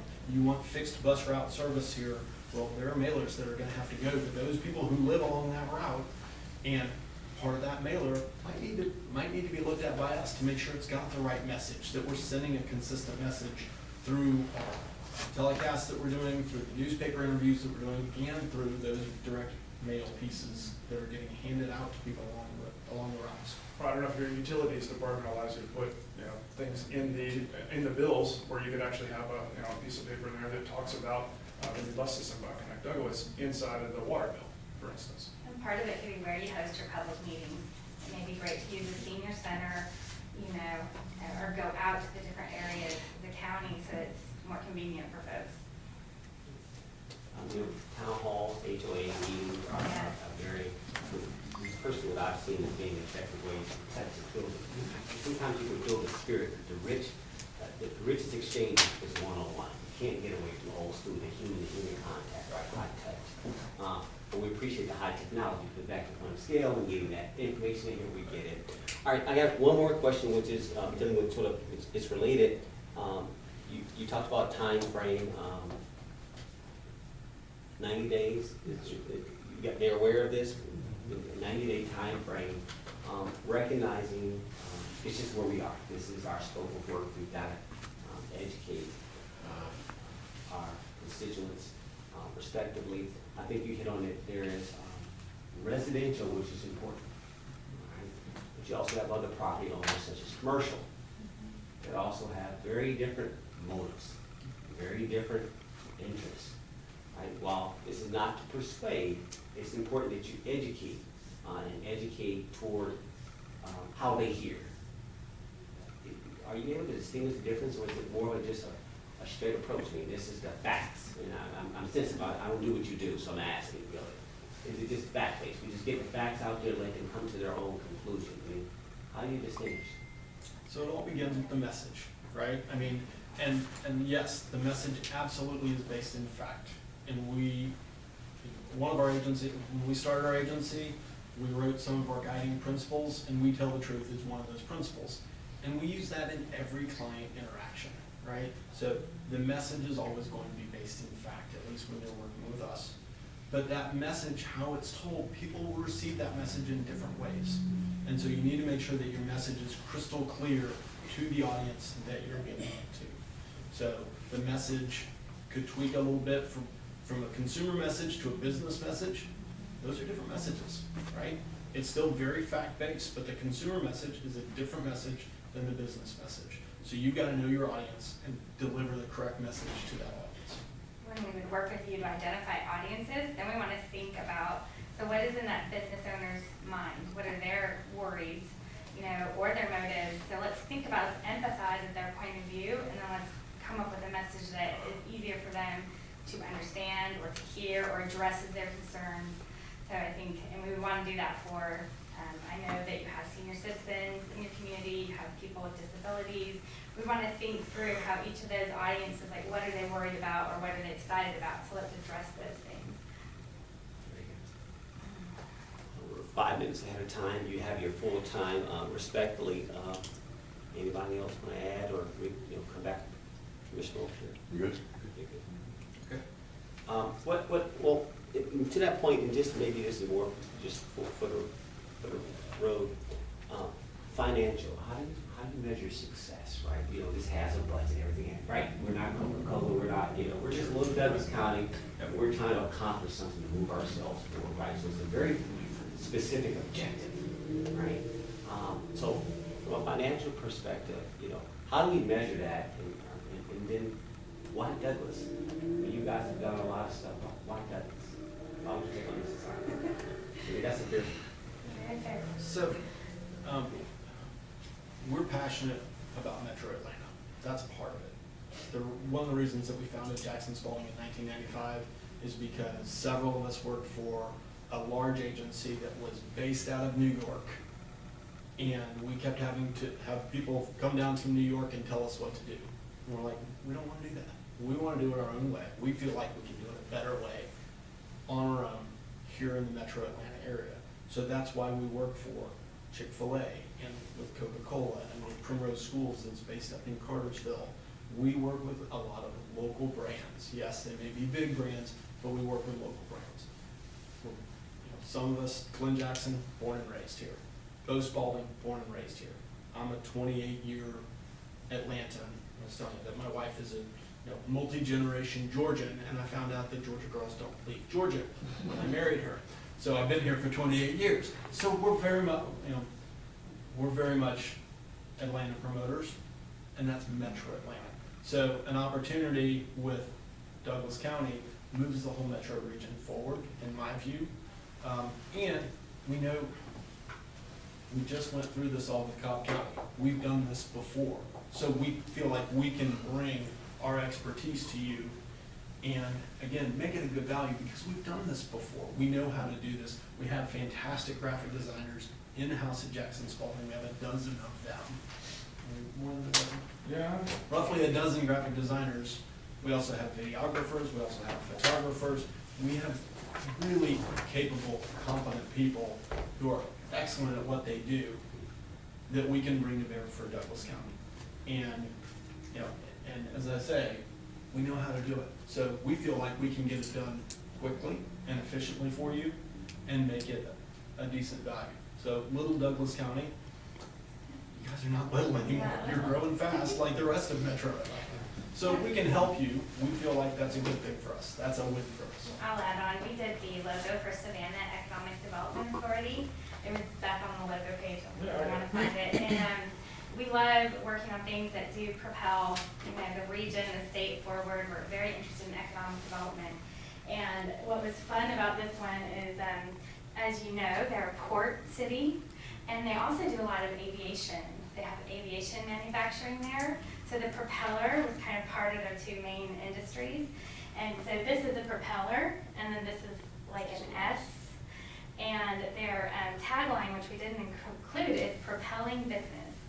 So we loved, I mean, that's just the kind of the way we think about it. Is, what are we representing? Where are they trying to go? It's very forward-looking. And it really expresses what's the kind of underlying sort of fabric of that community. So we just love digging into this stuff, and we have a lot of fun with it. We think it's really interesting. And that's why Douglas County for me.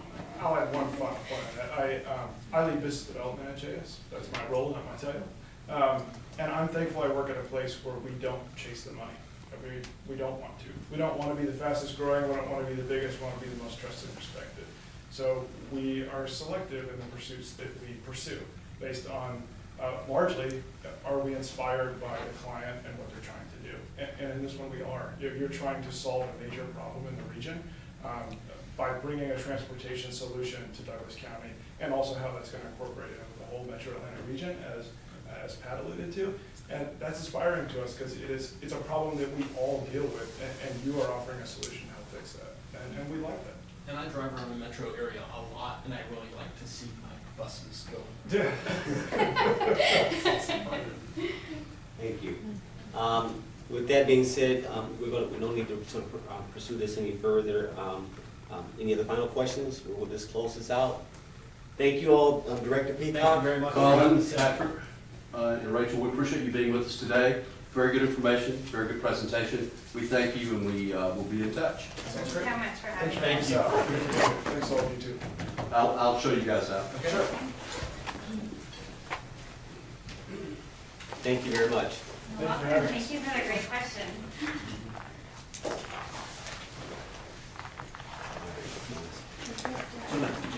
Thank you. Just- You can just take it. Okay. You can grab it, yeah. It's a little right. Thank you. Bye. Thanks all of you. Have a great weekend. Okay. Thank you. So Gary, was this really designed to continue conversation amongst ourselves, or? Right. Is that what this is? No. What did you have planned? To have a conversation I got it. among the community and go in and try to come up with a recommendation we would like to work on. I got it. Okay. Thank you. At least we'll be able to come back. This is the final, for the record, for the audience, and for the filming, this is going to be the final part of this Transportation Committee meeting. Welcome back, perfect.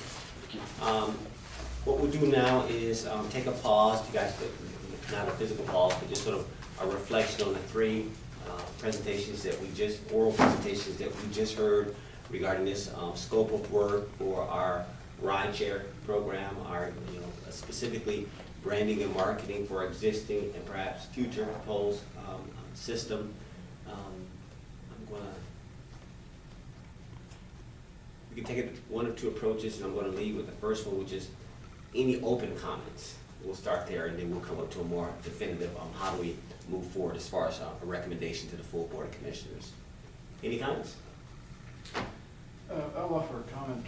One of the things that I was looking for, and my questioning of the presenters, went to try and define this a little better was, how did their overall capability fit into what we're trying to do? Or maybe the other way around. Because what our goal is much more limited than their overall capability. They seem to have been able to manage the entire spectrum with larger facilities, systems, and counties. But our effort here is much more limited, and so overall, I did not get as much definition on this specific approach for Douglas as I would have liked. And that's just my perspective. No, I mean, good point, which is why I had the same line of thinking, like, well, do you understand Douglas? One, and our objectives, but two, also emphasize the finance. Like, was it disclosed, and I just don't remember, I don't have it in front of me, Yes. Yes, it was. All right, so it was disclosed, so again, back to your point, I think we're on the same page, and again, that's the whole point of this, to try to hear. Try to hear and discern what you need to make your decision, to make this work. This scope of work is very tight, and it's limited budget. It is what it is, and that's what my question was, well, sure you wanna go do this? I mean, you guys are big guys and big firms, and they're all capable, but we have a very tight scope of work. And, I don't know, I'm gonna pause, I got some other comments, but what? If you refer back to their written documents, they really tend to address more specifically what it is that they can do in Douglas County. Obviously, they were doing their best to sell us in their scopes and in their abilities to do large things. But in the written documents, they do spend some time to talk specifically about what it is that they believe and their knowledge and understanding of Douglas County. So hopefully, if you know, based on what you've heard today and maybe a little bit of a review of the written documents, you'll be able to focus in on what you're looking for. Yes, sir. Yeah, I thought it was interesting in that, you know, my assessment of the three presenters, and I appreciate what Bill just said, because the documents are different from the presentation. But I was, you know, the ratings that we came into this meeting with, to me, didn't play out today. And so I give some, you know, some appreciation to the fact that the written documents varied from presentations today. I thought I just didn't grade them the same as our preliminary gradients that worked out in terms of the verbal presentation. So I was a little surprised at that. Exactly. Same here. Same. I would agree, which is, this is a good process that we've instituted here at Miguel. I hope you appreciate, you know, how we try to, and again, Mark, you have a lot to do with that. So I'm gonna go back to and I'm oversimplifying, but you had, I think about there's a marketing component, there was a branding component, and there's an educating component, right, in my mind. And to a certain extent, I looked at, I heard each of those firms were a little bit stronger in one area than others, right? It was for me, it was apparent that, for example, the last firm was very good at branding, right? I mean, that's like no brainer. I saw Kimley Corn was probably more broader marketing, you know, just in general planning. I saw the collaborative firm being more of a sort of the education. I mean, based on what they're saying, I can only go on what they said. In other words, you got 30 minutes to convince me of why you right now go, right? So, very different. So which just comes back to my whole point of weighting. What's important for us in Douglas County as far as what's the weighting? All things being equal, what is the weighting that's important, and how does that weigh in? Or is there a combination here? A combination that says, well, because I like this, you know, it's one of those, you had a perfect person, a perfect whatever, a perfect idea. You're like, okay, I have a little bit of this, a little bit of this, a little bit of this, and mesh them together, right? And that's the perfect person, the perfect situation. But these are different firms. Is this a situation where they can be separated or combined as, you know, I mean, Project is small, it's under $50,000. So if you start trying to separate it or include multiple consultants, it really minimizes their involvement. You know, it brings it down to if you need 25,000 or whatever. So I'm not sure that that's enough. That may not be enough to get them involved the way we want them involved if we try to separate it and split it up between the firms. And we have weighted, in our initial review of the written proposals, we had 5 or 6 categories that we had specific ratings that we had put in points that you could be allocated to each of those things. And it ranged from the development of the educational materials to the project schedules to the staffing, the design, the logos, and things like that. So we could either go back to that weighting of those qualifications, or we could just do a ranking of 1, 2, 3 based on the oral presentations that we're giving today. Yeah, no, I appreciate that. I think to Commissioner Mulcair's point, round 1 was round 1, and you know, perhaps different weightings might have been applied. So I'm okay with that. I think we got to keep these distinguishing different. I guess, and while I hear you, I still listen to what they were pitching. This is they all have worked well together. In our opening comments, there was a suggestion that they're subcontracting amongst themselves. In other words, y'all work it out. I mean, how important is this? I mean, sometimes we have firms that are on standby that are just happy, look, I just want to get in the game. I just want to become a trusted advisor of Douglas County, and we grow from there. I mean, so I'm not trying to design their hand. It's one of those where, look, this is a body of work.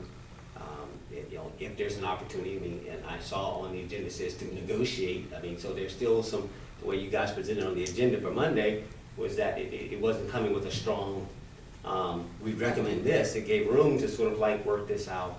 We're not trying to overkill this, guys. I think, so here's my next question is, who's doing the marketing, the big marketing plan for the county?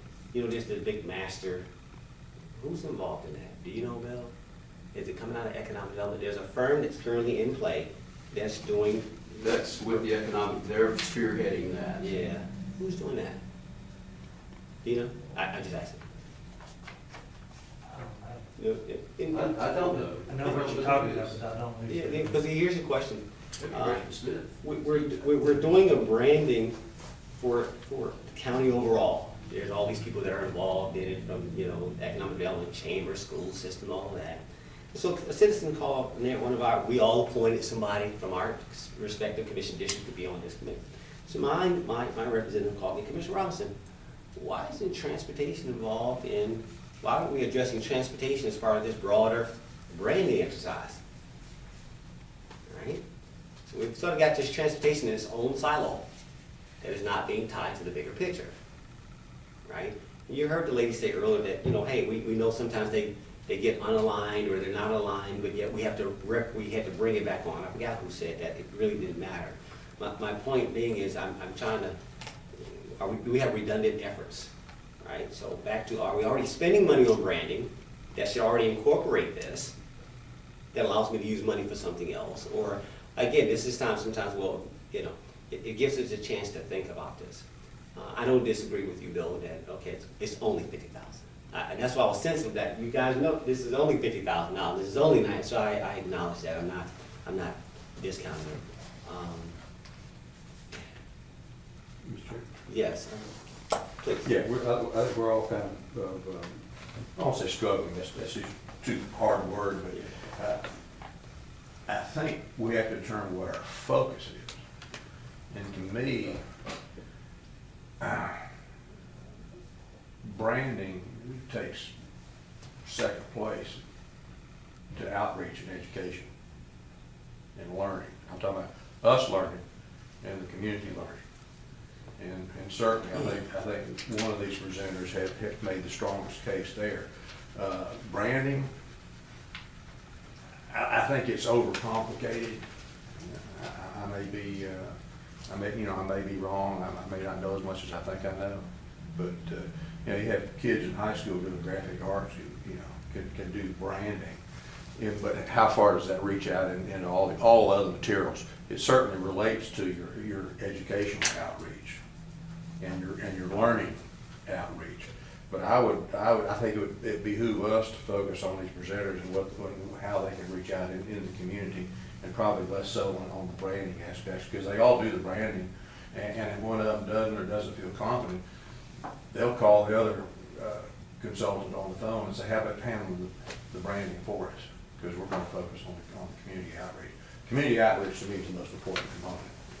So let me push that then. If we back this up, when this original came to us, almost June, April of last year, when it was first talked about, when we first started, we were going to do a third-party operator, we came up with just a pseudo budget. Branding and marketing was important at that time. We're just going to roll forward. That's when Madam Chair puts a pause and says, well, hold on now. Let me get my mind around what is going on here. So we stood it down. All right, that's when our committee structure was just coming online. As we got into this process and the CMAQ grant was sort of applied and all of that, a derivative of all those conversations was by the ARC, it was suggested that we do public education as a prerequisite. In other words, we were trying to balance, we have an existing ride share that is moving forward, right? That we need to do branding, and it needs to be done on its own. But we had to separate that from a proposed route system and the need of, well, we need to educate the public on that new service, that new functionality, et cetera. So we're trying to balance the two. But the question was, well, do we do the branding and marketing now? Or do we wait until we get the grant to do the formal rollout? And we're trying to, this is what this really is about, guys. It's like, okay, I get the pre-existing. We may or may not do, listen, with the assumption is, do we move forward with the proposed bus route or not? But we still need to do the branding and marketing for the existing system, right? Well, we're down the path of expanding the routes and expanding this system and bringing it online, but we don't have funding for it. So what is the priority? To your point, what is the priority? The priority is that we've got to educate the marketplace, because based on the study that the lady mentioned, we didn't even do a good job of really educating people on our existing services, let alone proposed services. So I'm coming back full circle to your point that perhaps we picked a firm that is best on engaging the public and educating them on what we do today and what we're proposing to do today as a priority. Branding comes as a secondary. That once we figured out that objective and they know what we're doing, then we can go glitz. Then we can go high level and do that. But because we only got limited dollars, we've only got a nickel back to. We'll talk about that next week. We only have a nickel to work with. So I need to do that for the record, sort of get that little history of sort of how this evolved. The public engagement was a prerequisite. Some of you were in that meeting with the ARC, making sure we do that.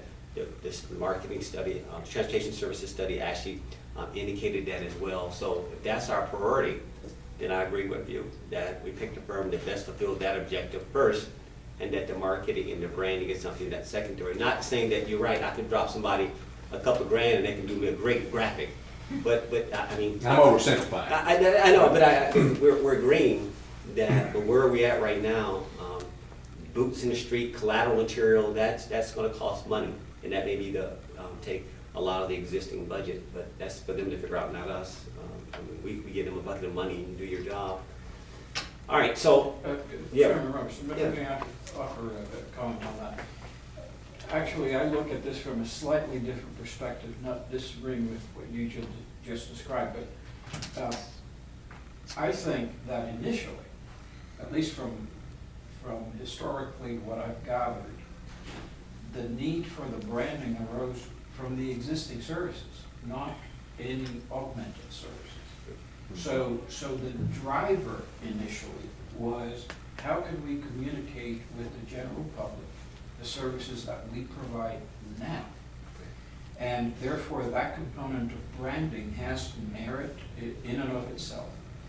As the discussions progressed, it became obvious that enhanced services that are under consideration also require a level of outreach and information dissemination. So I'm not as leaning in one direction or the other. I think both components are going to be critical to the success of the overall. Because essentially, if we're able to get information out to the general public about the existing services, that will really inform what future services may be necessary, may be desirable.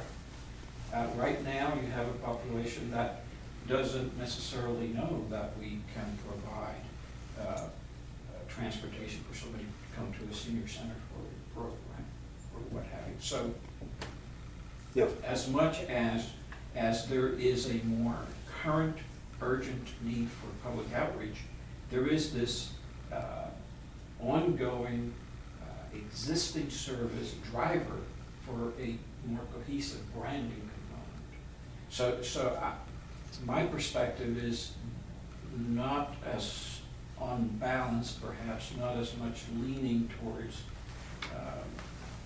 one side versus the other. I think both need to be part of the equation.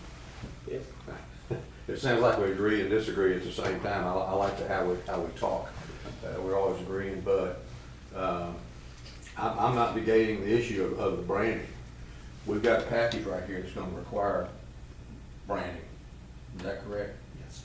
So, based on what we've heard today, who's going to deliver the educational component along with the branding? So, I'm not talking about negating the branding issue. It's a total package, because that's what we require of these folks. So, I've got my ranking, and it varies a little bit. And again, this is the sensitive why we're having a conversation, because at the end of the day, there's the technical part of this, but also there's a community, a citizen part, which we have a slightly different sensitivity to, which is, while staff has done a great job of delivering services, our communication of those services have not been fulfilled. We typically get the hit for that communication that we don't know what's going on. And so we're trying to balance. And I hear Commissioner Wood, it's not either or. You hear me say that often. It's both. But I want to make sure that. But what is our priority of the moment? And priority shift based on the immediacy of the moment. Let's do this, and we've got about 10 minutes, so we can sort of bring this sort of to a conclusion. And I like Director Watson's suggestion. As far as, do we have a recommendation for, and we're not tallying at this moment, this is more about, do we have in our own minds who we think have fulfilled the essence of the scope of work? Each firm. I don't see you, but you nodding. Yes, sir. Yes, sir. Okay, Sorry. okay. You're good, you know, that right eyes, but Bill, I know you're just facilitating, Miguel? I do, but I have two firms who, depending on what we emphasize more, I would go one way or the other. So if public outreach is the main goal, then I know who that firm would be. If it would be sort of equal weight of branding component and outreach, then that would be a different firm in my mind. I think where we are now, the outreach educational component is by far the most important. We can be working on the branding, and you heard this last group say that it took them, 18 months to work through the COB graphics. So I don't think it'll take us that long. I agree with Commissioner Mulcair that we kind of overthink that to some degree. But certainly I do think we need to get started on the educational outreach component.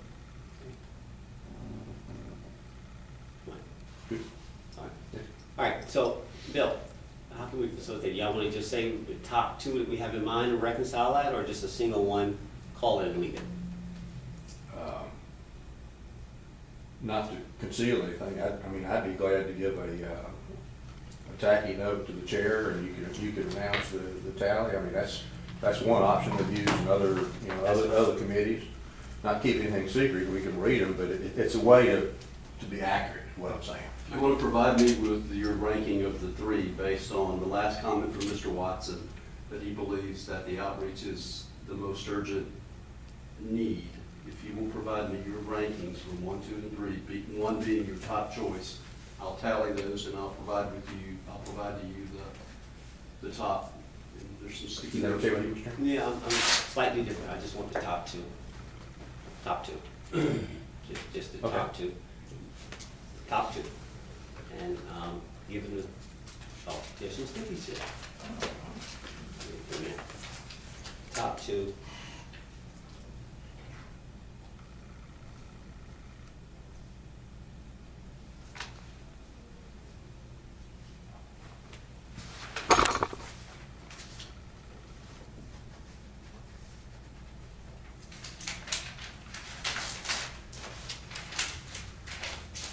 All right, somewhere.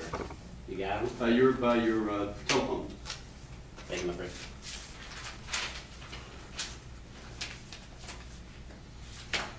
We can discuss them.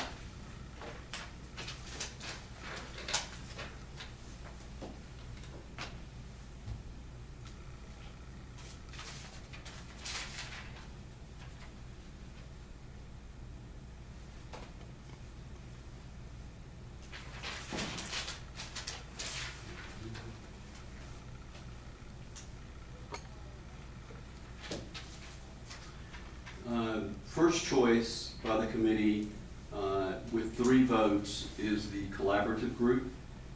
And Kimberly Horn would come in second with 2 votes. So the collaborative group got 3 votes and Kimberly Horn got 2 votes as the number 1 pick. In second place. David? Go ahead. That's okay.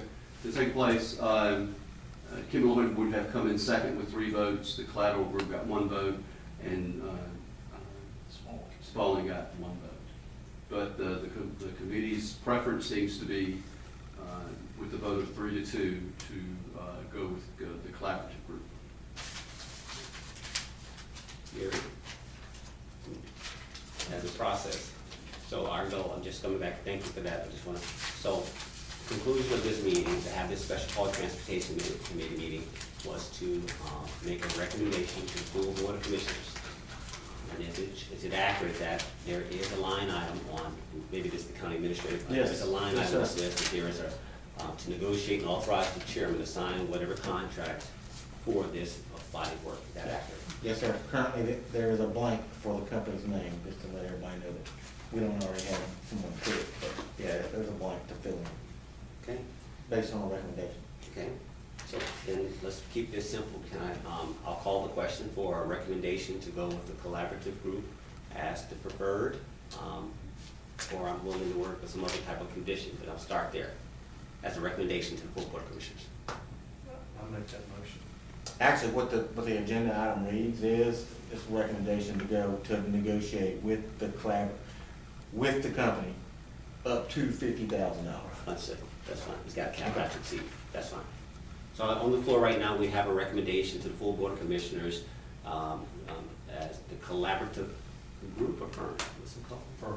The collaborative firm as the preferred consultant of record. I have a second. I have a second. Okay. Any discussion? None? All right. All in favor, say aye. Aye. Aye. Any opposed? So be it. That being said, this will be the conclusion of this special call transportation committee meeting. Gentlemen, thank you all for coming out and participating in this. We only had one agenda item. This meeting stands adjourned.